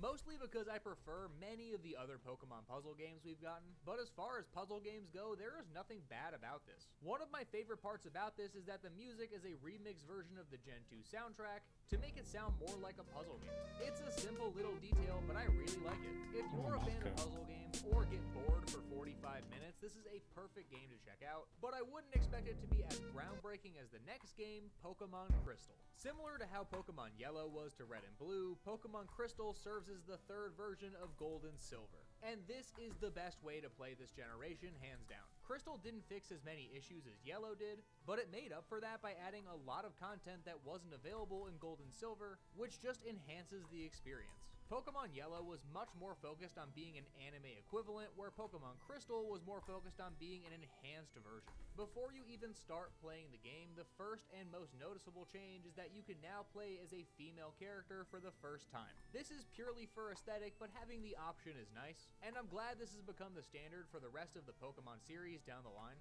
The story remains relatively the same, except this time there is a much larger focus on Suicune. There's a new character, Eugene, but it's spelled Eugene. Alright, that's cool. My name's Schmitus, and I spell it like this. I don't know how they ended up on this spelling, but I can also Hold on. barely read, so my opinion is pretty much invalid. The added focus on Suicune was a nice touch because it added more to the story and lore of the Johto region, which was my favorite part about Gold and Silver to begin with. There were aesthetic changes to locations around the map, mainly the burned tower, which now actually looks burned. There were new trainer battles throughout the game, which was much nicer. The issue still existed with the gym leaders not having the best selection of Pokemon, which is still something that bothers me to this day. But one thing they added to this game, which is one of my favorite changes in all of Pokemon, was the ability to have Pokemon have animated sprites. When a trainer throws their Pokemon into battle, it'll do a little dancey dance, which is a very subtle detail, but it was just enough to make the battles feel more organic. A lot of people say it's not worth it to play Gold and Silver if Crystal exists, but there are two big reasons why I think that's not the case. When you play through Gold and Silver and then go to play Crystal, it's far easier to appreciate all of the quality of life changes that were added to the game, where if you just play Pokemon Crystal, it's nowhere near as noticeable. And the second and arguably most important is that if you want to have Mareep on your team to get an Ampharos, you can't do that in Pokemon Crystal, which in my opinion is a crime on par with parking in front of a hydrant. Whoever's decision it was to not include the Mareep line, I'm coming for you. It's always worth it to play the third versions of any given region, because they will add a lot of things that make it the premier way to play, and barring not being able to have an Ampharos on your team, I think that Crystal is an incredible time. But the Game Boy and the Game Boy Color era of Pokemon was absolutely incredible. It started what has gone on to be the best-selling media franchise of all time. It has even gone on to beat out Star Wars, which is something that not a lot of things can say. But what do you think the best Pokemon game on the Game Boy is? Let me know in the comments, and as always, thank you for watching. I hope that you and your family have an incredible rest of your day, and if you like anything that you saw here, please consider subscribing.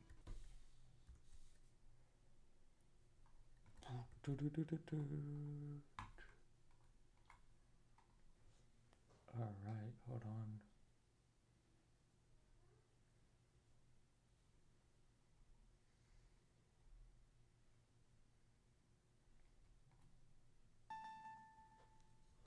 Released for North America in 2010 on the Nintendo DS, Pokemon Heart Gold and Soul Silver are the remakes to Gold, Silver, and Crystal version on the Game Boy Color 10 years prior. We return to a land of tradition to see familiar places and faces, but there will also be entirely new ways to play. Many fans see these games as the best in the entire series, but is that true? Let's find out. Welcome back to the Johto region. This is Pokemon Heart Gold and Soul Silver. There we go. We added it. This one is an undefined. Welcome, folks. I'm Livid. It's good to be back in the Johto region. Pokemon's second generation games of Gold, Silver, and Crystal are some of my favorite games of all time, not just for Pokemon games. They brought in new Pokemon, new features like hold items, and of course included Kanto as a second region. You got to return to where it all began and see what it had changed 3 years later from Pokemon Red, Blue, and Yellow. I love Pokemon's second generation games dearly, so it's great getting to talk about their remakes today. This video will discuss many but likely not all of the changes made in these remakes compared to the originals.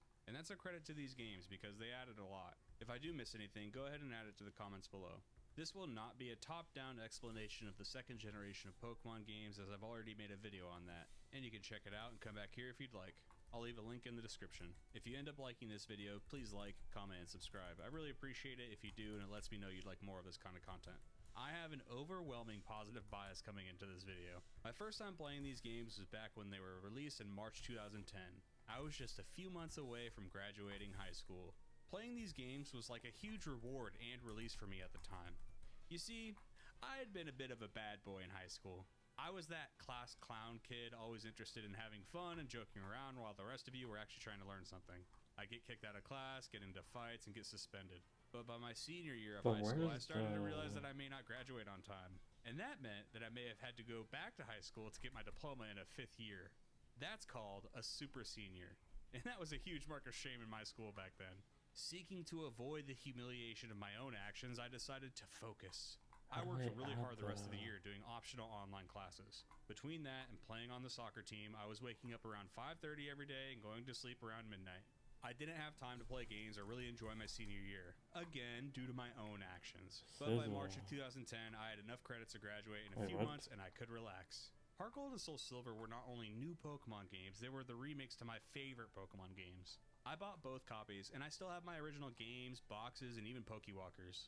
For this video, I played both of my physical games on a modified 3DS for capturing gameplay that you're seeing right now. So you get the idea. I absolutely love these games, and it's hard to dissociate from all those feelings of nostalgia both from my childhood and my teenage years. As it stands during the making of this video, these remain my favorite Pokemon games. However, I'll do my best to be objective and balanced. These games take us back to the Johto region with a largely intact story from the originals. But it mixes the additional story elements from Pokemon Crystal with Yuusin's hunt for the legendary Pokemon Suicune. And there are even more story elements added to someone like the rival Silver. I'll get to him more later, but the general story structure is still there. You are a young trainer from a small town eager to become a Pokemon champion by defeating all 8 gym leaders and the Elite Four. You'll encounter the likes of Team Rocket, who are back from licking their wounds in the Kanto region after a young trainer defeated them 3 years ago. The very first thing that would stand out to someone playing these games for the first time is that your lead Pokemon will now follow you around. I mean, how cool is that? This was a concept originally seen back in Pokemon Yellow, where a trusty Pikachu followed you around and you could check on its emotions and it gradually grew to like you as a trainer. This concept was making a gradual comeback in Generation 4 with things like the Amity Square and Diamond, Pearl, and Platinum. But that was pretty limited. It was a really small area with only a handful of Pokemon you could use. In this game, it's literally any Pokemon you want. It could be your starter, God itself, or even a fish. All Pokemon up to this point in the series have their very own sprites and will even retain their shiny form variants. 2045 edition had another deluxe. With a Pokemon following you, it feels like they're not confined to their tiny Pokeball and only able to come out to battle. They get to travel with you and stretch their legs a bit. It's really nice seeing their sprite, and it's even better if they evolve.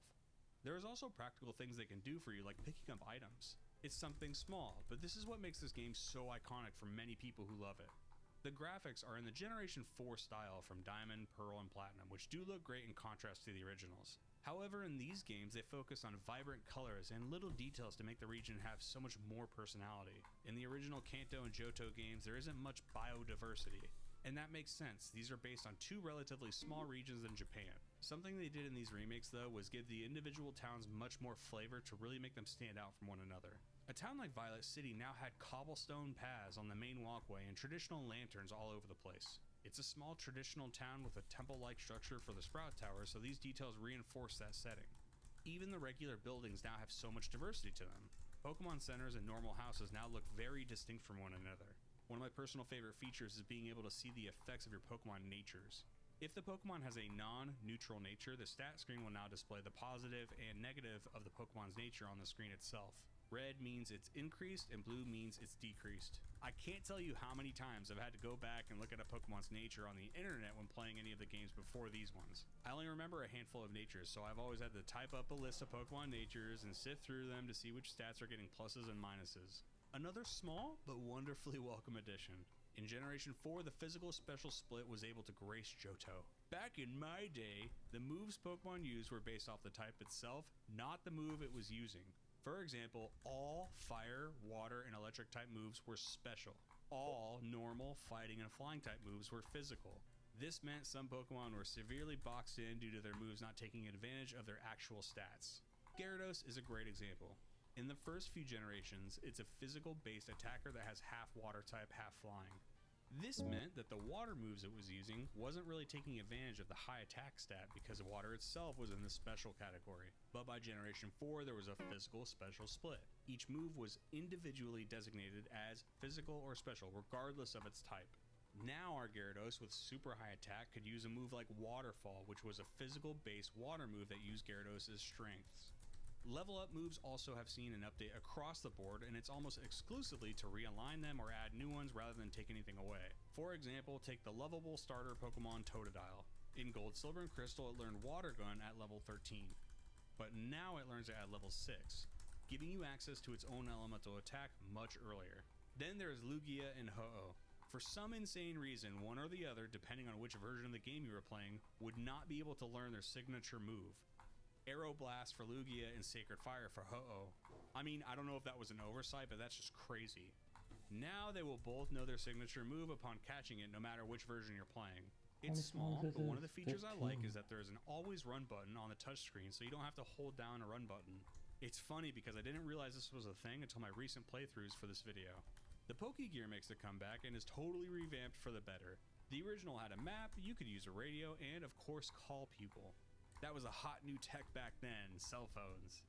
It's just much easier to use now that you have the touchscreen on the DS. The unfortunate thing is that the Pokegear now replaces the Versus Seeker as a rematch tool. This means instead of really easily rematching trainers you want to battle, you have to juggle times and availability for rematches. One of the criticisms that I do believe is fair about Generation 2 was the roster. In Generation 2 they added exactly 100 new Pokemon. When you look at the entire series to date, that is actually not too bad of an entry amount. But at this early stage in the series, it still meant you had to rely on Generation 1 Pokemon to fill out the roster. This meant you saw Pidgeys, Rattatas, Geodudes, and Zubats all within the first hour or two of the game. In the remakes, you still see these Pokemon of course, but there have been updated additions to the roster to help it a bit. A redemption worth noting is Mareep. Mareep is an adorable electric sheep. By far the most talked about topic in the comments of my Pokemon Crystal video was how Mareep got snubbed from that game entirely. Even I failed to mention it in the video.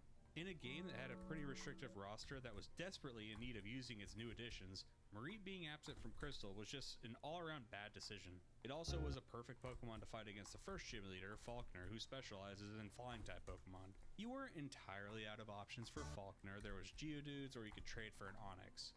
But those are both Generation 1 Pokemon that you may have already used before and may have wanted to try a Generation 2 Pokemon to handle Falkner. Mareep makes a triumphant return and the game is better for it. There is also a character named Primo in the Violet City Pokemon Center who will hand over an egg.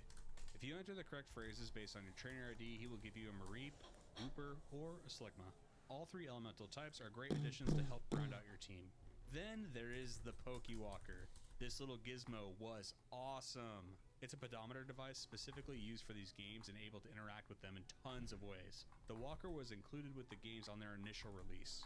It uses infrared signals to communicate with the DS and other Pokewalkers. It will track your steps, giving you a type of currency called watts. These watts are then spent on the Pokeradar and dowsing machine. You can place your own Pokemon from the games here to gain extra experience and help influence things that happen when using its features. The Pokeradar helps you find Pokemon on the device itself and go into a primitive little battle scene to catch them. The dowsing machine also does something similar for items. It has 27 distinct areas in total, although some are locked behind online releases or can't be unlocked until the national decks. These areas would be unlocked by collecting more and more watts, so we were burning calories and having fun doing it. This also meant there was a ton of Pokemon. Some of the Pokemon that could be caught on the walker were simply not present in the original game, and others could be caught in the game but much later. Even before getting the National Pokedex, you could catch a pretty wide range of Pokemon, like Pikachu, Ponyta, and Doduo. If you use the Pokewalker, it bursts open the doors on the roster restrictions and allowed you to catch so many more Pokemon. And then there's get another really great items version. for evolving Pokemon too. And it doesn't stop there. Once you get the National Pokedex, you could catch Hoenn and Sinnoh Pokemon, Torchic, Spiritomb, and of course, Bidoof! I love that thing. It supported the early and late game, adding to both ends of that experience. It will eventually run out of battery, of course. It was only estimated to last 4 months of normal usage. Process to switch batteries is super easy though. The back comes off with no problems. Mine did eventually die, but it never died to me back in the day when I was playing these games. But I did use this thing everywhere. I would stuff it in my pockets when I went to school during PE class or soccer practice. There were also the mad scientist types trying to find ways to get more watts by attaching it to dogs or cat collars. Or the old tape it to the ceiling fan, although I think I tried that and it didn't work. The Pokewalker has to be one of the coolest things that Game Freak has ever done. And the best part is that much of this could have been done entirely alone. No buying DLC or a season pass, it just meant getting out there and walking. But if you did want to play with other people, you could. If two of the devices were in range and the infrared was activated, the two players will interact and both of them will receive an item. Even if you couldn't play the main game, you could just pop this thing in your pocket and go about your business. In Japan, like always, they got some cool goodies we never saw in the West though. They had these Pokewalker spots, which were stands placed outside Pokemon Center stores for a limited time. Players could receive random items from the stands using infrared. Another great place for catching diverse Pokemon is the Safari Zone. The Safari Zone was in the original Red, Blue, and Yellow games located in Fuchsia City. It was a sprawling place to catch all sorts of unique and rare Pokemon like Chansey or Tauros. But due to the tight development window and limited space on the hardware of the time, it was closed up by the time you got back to Fuchsia City in Gold, Silver, and Crystal. This was always a huge bummer for me as a kid. Just going up to that building and the entire entrance being blocked off. So I should be happy that they put one in the remakes, right? Well, it's complicated. First of all, they made a whole new area for it and other stuff that'll happen later on the far left portion of the map. I'm not naive, I know there's going to be new things in remakes, but I guess it's weird when they add entire new routes versus anything else they add like quality of life features. This Safari Zone is all about crafting your own experience when you enter it. First, you can choose and move up to 6 biomes around wherever you want. For example, you could move the desert and wetlands around close to each other if you want to focus on exploring those. Then you can place items down within these areas to manipulate what Pokemon you'll encounter. This place just looks strange when you actually roam around it though. Just perfect little slices of each biome. I don't know, it feels devoid of personality when it's done like this. The way they can just be moved around and are just tiny little slices. Then up to 30 items can be placed in each area. There's this complicated system for how all this works over days and weeks. And I just don't like it. There are cool Pokemon you can catch here before and after getting the National Pokedex. But the whole process of encountering them and having to customize zones and place down items that aren't aesthetic but have practical gameplay usage is all too much for me. One of the requirements to find Vigoroth is having the peak zone active for 60 real days. Gibble I thought I'd put like the number of songs in each one. I know someone will inevitably say, well, you're not supposed to rush through these games. I would play for months. I mean, I would play for months too, but waiting 100 days to catch a Gibble? Back in my day, you'd walk into the Safari Zone, pay for a ticket, and go crazy until you ran out of steps or Pokeballs. It was very simple and sweet. The next complaint isn't really a criticism, it's just a me thing. Why didn't they just put the original Safari Zone back in Fuchsia City? Oh no, I was doing how cool would it have been to return to the same building and there it is in all of its glory? And they still could have had some fun with it since it had been 3 years later. It would have made sense to have new areas in Pokemon. But its original location was replaced by the Pal Park and the son of the former warden of the Safari Zone, which I'll talk about later. I'm sure the reason why they put the Safari Zone in the new location within Johto was to further lean into the idea of giving access to more Pokemon during your journey to combat that criticism. I know this is a nitpick, but hear me out. What if they put the Pal Park in the new area they created for the Safari Zone, and the Safari Zone went back to where it was supposed to be? Then when you go to the Pal Park, it can be both for transferring old Pokemon into the games and this entire new concept of swapping around tiles and such to catch extra Pokemon. One half of this new area can be for transferring features access later in game, and the other half the location can be for this new concept. Then when you get back to Fuchsia City, there is an actual Safari Zone back open. It would have been such an awesome full circle moment to return to the Safari Zone. And they even did something like I'm suggesting in this game already. In the originals, Viridian Forest is part of the route, looking like it basically got chopped down or something. But they restore it to all its former glory in the remakes. That's the kind of thing I mean. Whether I liked its execution or not, the Safari Zone adds more to the main story and post-game, and that's good. And the roster changes don't even stop there. Let's talk legendaries. As with the originals, you can catch both Ho-Oh and Lugia, and either way, they both know their signature moves. Suicune and Yuusine's storyline, of course, makes a return. The other legendary beasts return as well and are much easier to track down this time, with a revamped Pokegear that can be interacted with the lower screen of the DS. In the post-game, they add all 3 legendary birds from the Kanto games, Articuno, Zapdos, and Moltres. My favorite detail is that they're all back or pretty close to where they were in the Kanto games. To round out the Kanto love, Mewtwo also makes a return back to the Cerulean Cave. This addresses another issue some players, not me, had with the originals. They felt as though there wasn't much to do in Kanto when you became champion. The trainers aren't really tough, and you can quickly get through the whole sequence. Like I said in my Gold and Silver video, and I still think today, I never saw post-game content as needing to be 1 as year deep and as the 14 core days front half of ago? the game. For an old Gen 1er like me, I just loved going back to Kanto and seeing all the changes. Luckily, for both sides of that opinion, we simply get more. After getting all of the badges, you can hunt down these awesome legendary Pokemon that pay homage to the original games. And not even that they just exist in the game, but they're all back where they would have been found. It's a really special experience and makes for the link from Gen 1 and 2 even stronger for someone like me. And it does not stop there. Depending on which game you have, you can catch Latios or Latias, the other one being available from a Wi-Fi event. And since we're talking about Hoenn legendaries, how about Kyogre or Groudon? And even Rayquaza if you have the other two with you.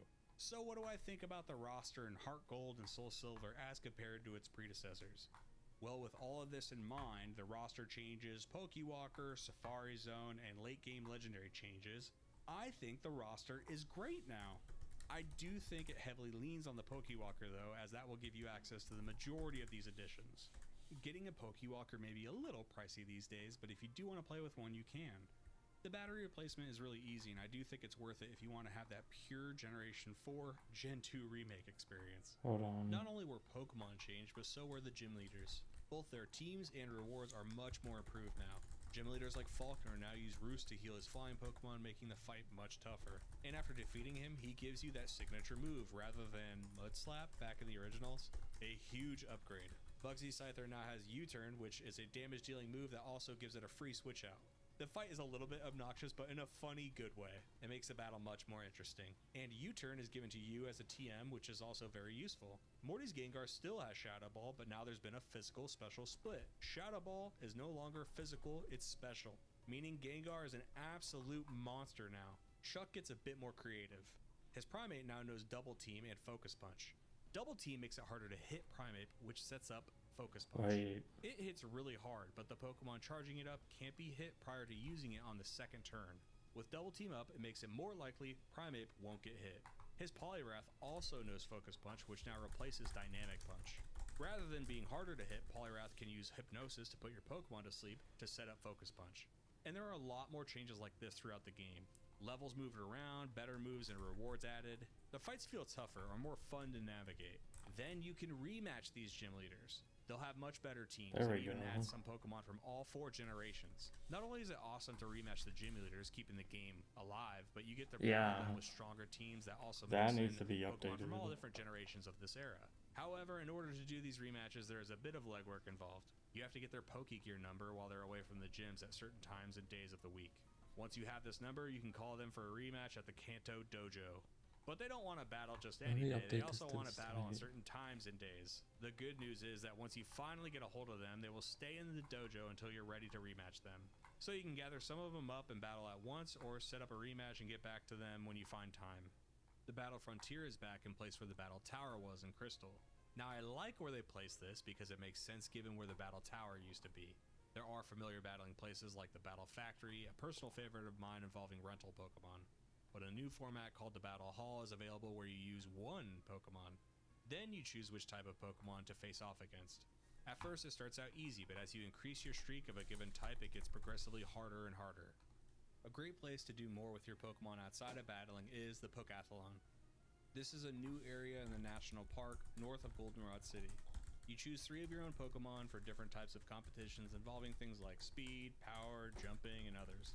These are broken into 5 different courses with different pools of games. The games include things like Hurdle Dash, Pennant Capture, and many others. Alright, I'm My updating favorite the was site. Goal Roll, which is like a blend of Hungry Hippos and soccer. When you win competitions,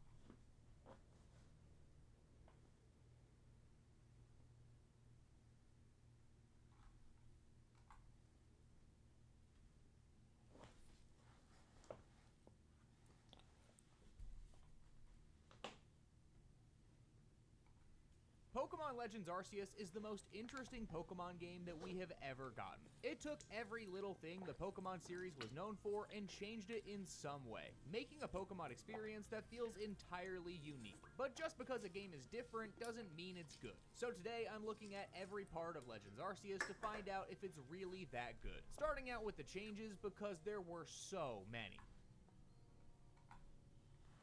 Whenever I hop into a Pokemon game, whether it's one of the originals or a more recent title, I usually expect the same old thing. Battling trainers, collecting gym badges, catching Pokemon, and the whole 9 yards. And whenever a new game comes out, I'm still excited even though I know I'm getting pretty much the same thing. Wow, another Pokemon that looks just like Pikachu, but isn't. How creative. The first real home console Pokemon games that we got for the Switch were Pokemon Let's Go Eevee and Pikachu, and they were fine. They looked good and performed well, but they took away so many things from Pokemon that I had come to know and love just to attract a wider audience of people who hadn't played in a while, so they ended up feeling disappointing. And with Sword and Shield being the first new generation to be added to a home console, my expectations weren't super high and I managed to have a pretty good time, but there were still a load of issues with those games, so I can understand why a lot of people write them off as being the worst Pokemon generation. And then in 2021 we got Brilliant Diamond and Shining Pearl, which had so much potential, but were rushed out for the holidays just to get a game on the shelves. So I ended up with 3 Pokemon experiences in a row that were pretty good, but still wildly underwhelming. And after watching all the trailers, I knew I was gonna buy Legends Arceus because it's a Pokemon game and I'm a coward, and I went in extremely skeptical that all these changes were going to work. Because if you look at these two games side by side, then you would never think that they released within 2 months of each other. The game starts off in a wild way, with your character waking up in the void, where the Pokemon equivalent of God steals your phone, gives it an upgrade, and then sends you into the past. Where am I and why do you have my phone? You need to sign a 2-year contract. You wake up on the beach surrounded by a gaggle of Pokemon and this guy named Professor Laventon who has an interesting choice in headwear. He brings you to Jubilife City, and at this moment I realized this game was going to be better than I thought. Not only is it a really cool concept that you're sent to the past with no memory of how you got there, in a way similar to the Pokemon Mystery Dungeon games, which I absolutely adore, the villagers watched you fall from the sky and they are understandably skeptical that you are allowed in town at all. In other Pokemon games, you wake up in a house and talk to your family. Well, except for Generation 3, where you're being moved like furniture. But for the most part, Pokemon games start in a very similar fashion. And for this to be different made me feel like Pokemon was trying something new, which was what they desperately needed at the time. And once you start to explore the world, everything else makes sense. The standard Pokemon game follows the basic same pattern. It's a turn-based combat game where you go from town to town battling different trainers in order to collect gym badges and become the Pokemon League champion. In the older Pokemon titles, there were random encounters, but starting in Let's Go Eevee and Pikachu, you could finally see Pokemon wandering around in the overworld. And Sword and Shield expanded on that, but both games struggled to make me believe these Pokemon were there for a reason other than that they just needed Pokemon in the game. They would just walk around aimlessly doing nothing, which was a step in the right direction because it makes way more sense than random encounters, but it felt like it was only about 80% of the way to a good system.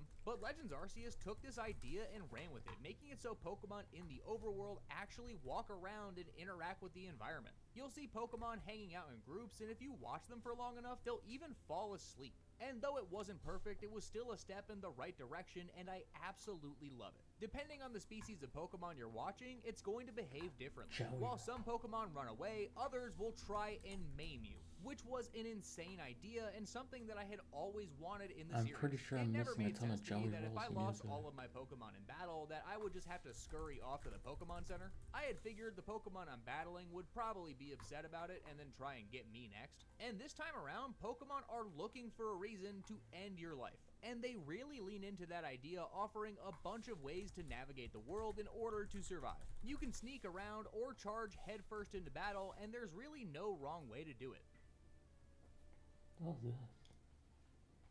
I will murder you. Oh, sweet heavens!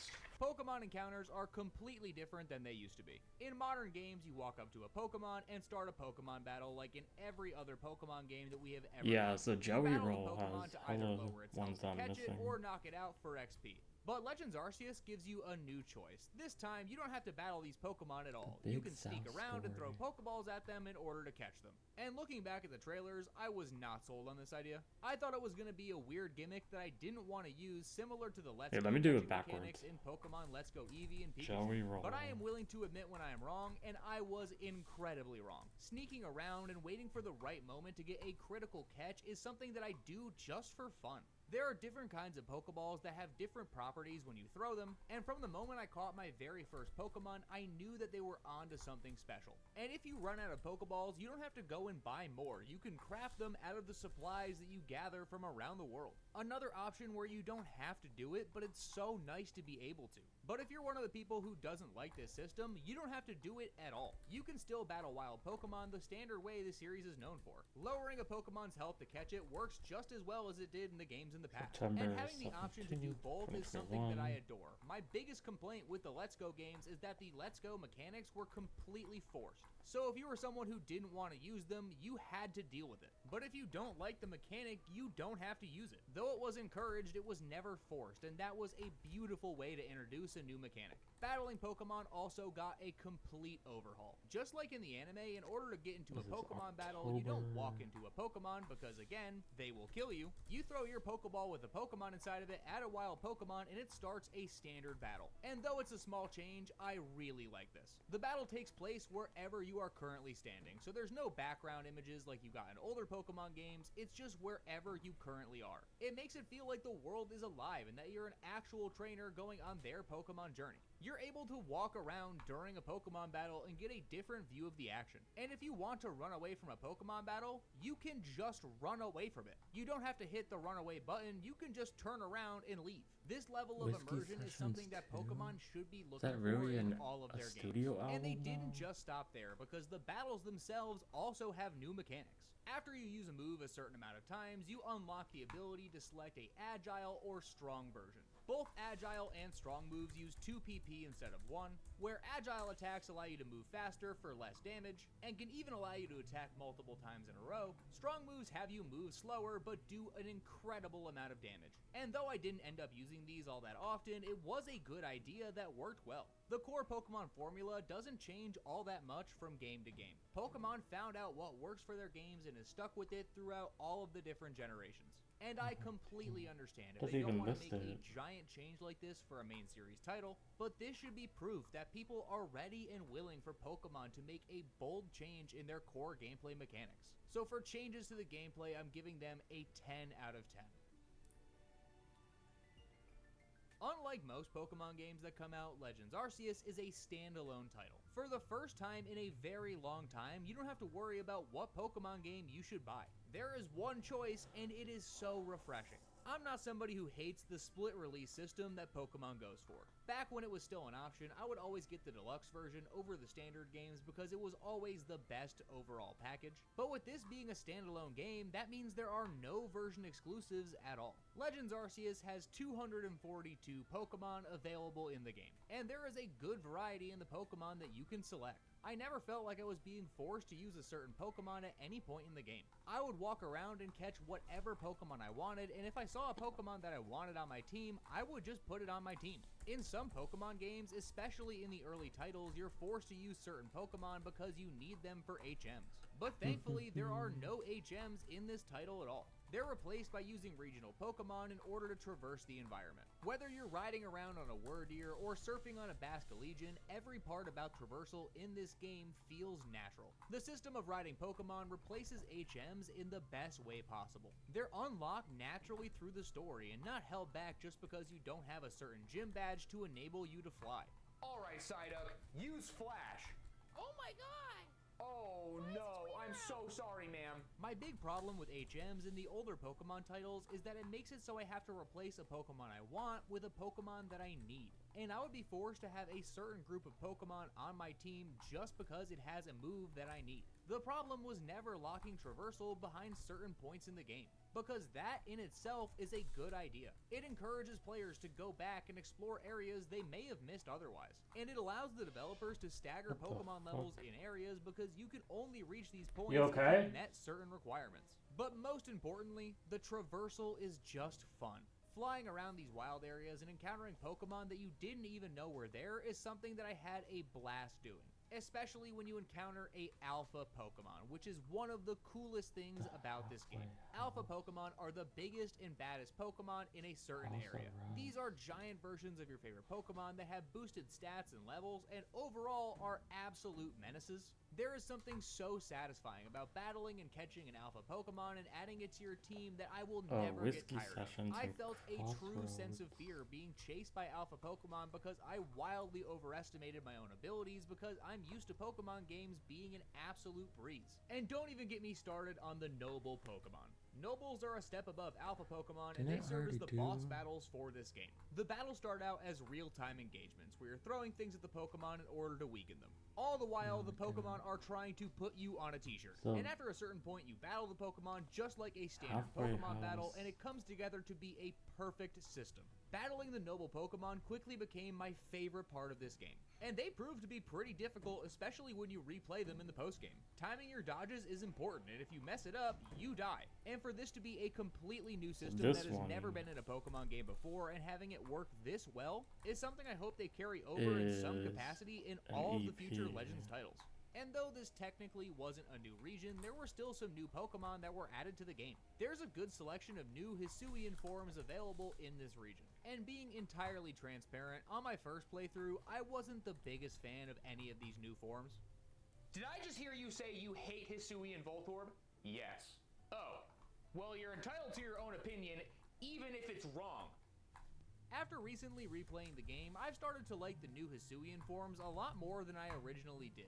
Especially Zoroark and Growlithe's new forms look really nice. Maybe it's because in Pokemon Violet we just got a bunch of robots for their regional forms, but as time has gone on, these have grown on me because I do like what they went for with all these designs. And that is especially true with the selection of starter Pokemon. Legends Arceus did something that no other Pokemon game has dared of doing, which is reuse starter Pokemon from prior generations. Reuse? Oh, great heavens.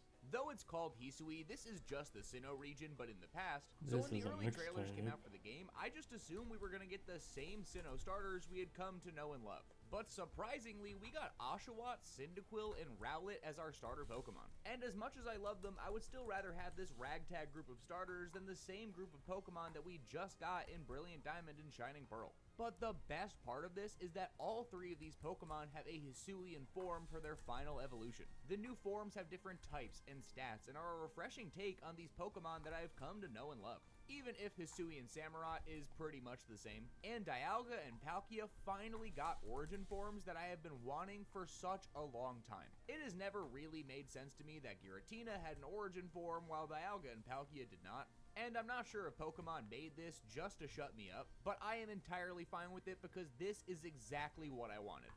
Midas, why are you sending so many letters? I just had to thank everybody at the Pokemon Company individually.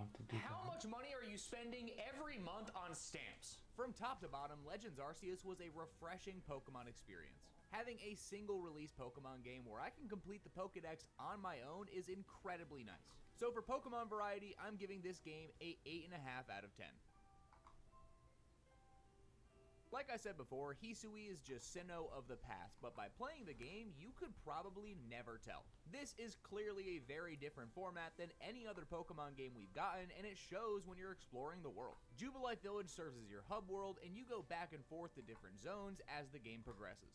Though it gives off the appearance of being an open world game, these are all controlled zones that you have to enter and exit before you go to another. Each zone is similar to the wild area from Sword and Shield, but offers a very distinct experience. All of the zones function in pretty much the same way, with Pokemon scattered all around and plenty of resources to collect. Unlike a typical Pokemon game that keeps you on a linear route, this gives you the freedom to explore and get from point A to point B however you choose to do it. I figured this was going to fall into the same trap that Sword and Shield's open world did, where there was no reason to explore the wild areas outside of picking up items here and there. But thankfully I was wrong, because there are plenty of reasons to go and check out every unique area you can find. Whether you're fighting alpha Pokemon, running for your life, or collecting resources to build better items, there are secrets to uncover and Pokemon to find depending on where you are. As the game progresses, you get more and more zones to explore. But no matter how many times you go back, you are never truly done exploring a zone. Whenever you get a new Pokemon for traversal, you have more options to go back and explore all of these old zones that you had already been to. And doing so rewards you with a new selection of Pokemon, some great items, and even more fun to be had. When you play a standard Pokemon game, everybody gets relatively the same experience. Keeping the game on a set path does keep the game flowing the right direction, but it also comes at the cost of giving a unique experience to every player. But in Legends Arceus, you're given the freedom to take on the world however you choose to do so. The freedom to explore makes the Pokemon experience all the more real. And unlike other games in the series, when I play this again, it still feels new every time I do. But not only is exploring the world fun, it's also incredibly deep and rich. When I go back and play games like Platinum, I always have a great time exploring the Sinnoh region. There is so much detail and story to be found in the world, and even though a lot of the games don't do it justice, Sinnoh is still one of the best regions to explore in a main series Pokemon game. And I was worried they were going to take too many creative liberties and make this feel like a brand new region rather than being Sinnoh of the past. But they still managed to fill this game with so much of the charm that Sinnoh was known for. There is just something about the way the world is set up, whether it's the architecture or the way you're allowed to progress, that nailed exactly what they were going for, the Sinnoh region of the past. Of course, the region's not going to feel like it did in Diamond, Pearl, and Platinum because it's really not the same thing. They managed to design a Pokemon experience that stayed true to the core of the formula, that still managed to give everybody a unique adventure while playing. So for region design, I'm giving this a 9 out of 10. I'm going to do my best to keep this relatively spoiler-free. Time travel is a very hard thing to pull off when you're writing a story. Most of the time, whenever I hear about a story delving into the idea of time travel, it immediately turns me off. But after experiencing the story, Legends Arceus may... Wait, I want to watch this.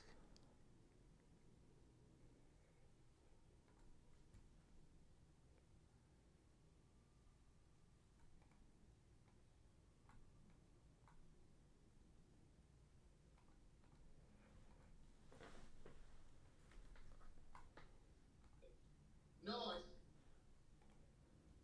Output device should be my headphones.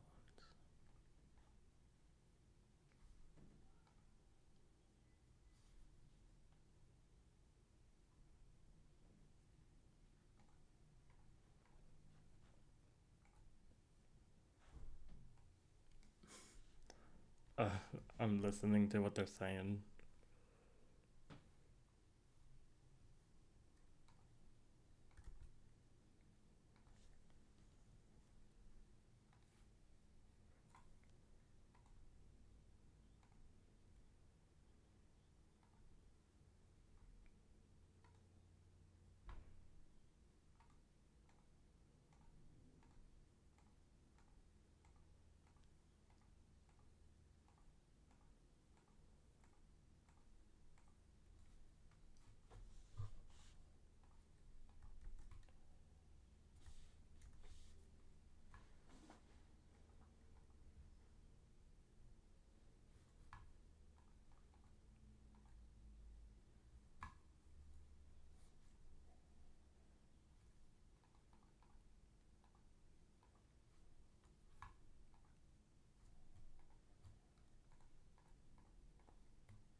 Alright, so I got him running now.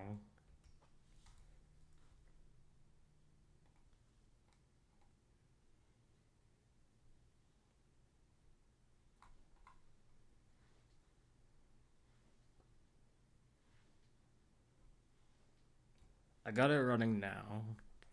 And then let me see.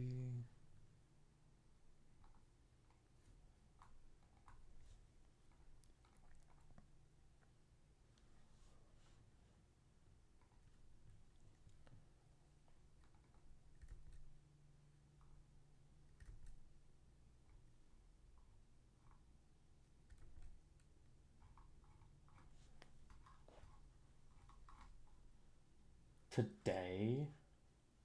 Oh, you know why? Because it says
Bro, there's so many albums.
Alright, hold on. I gotta do this.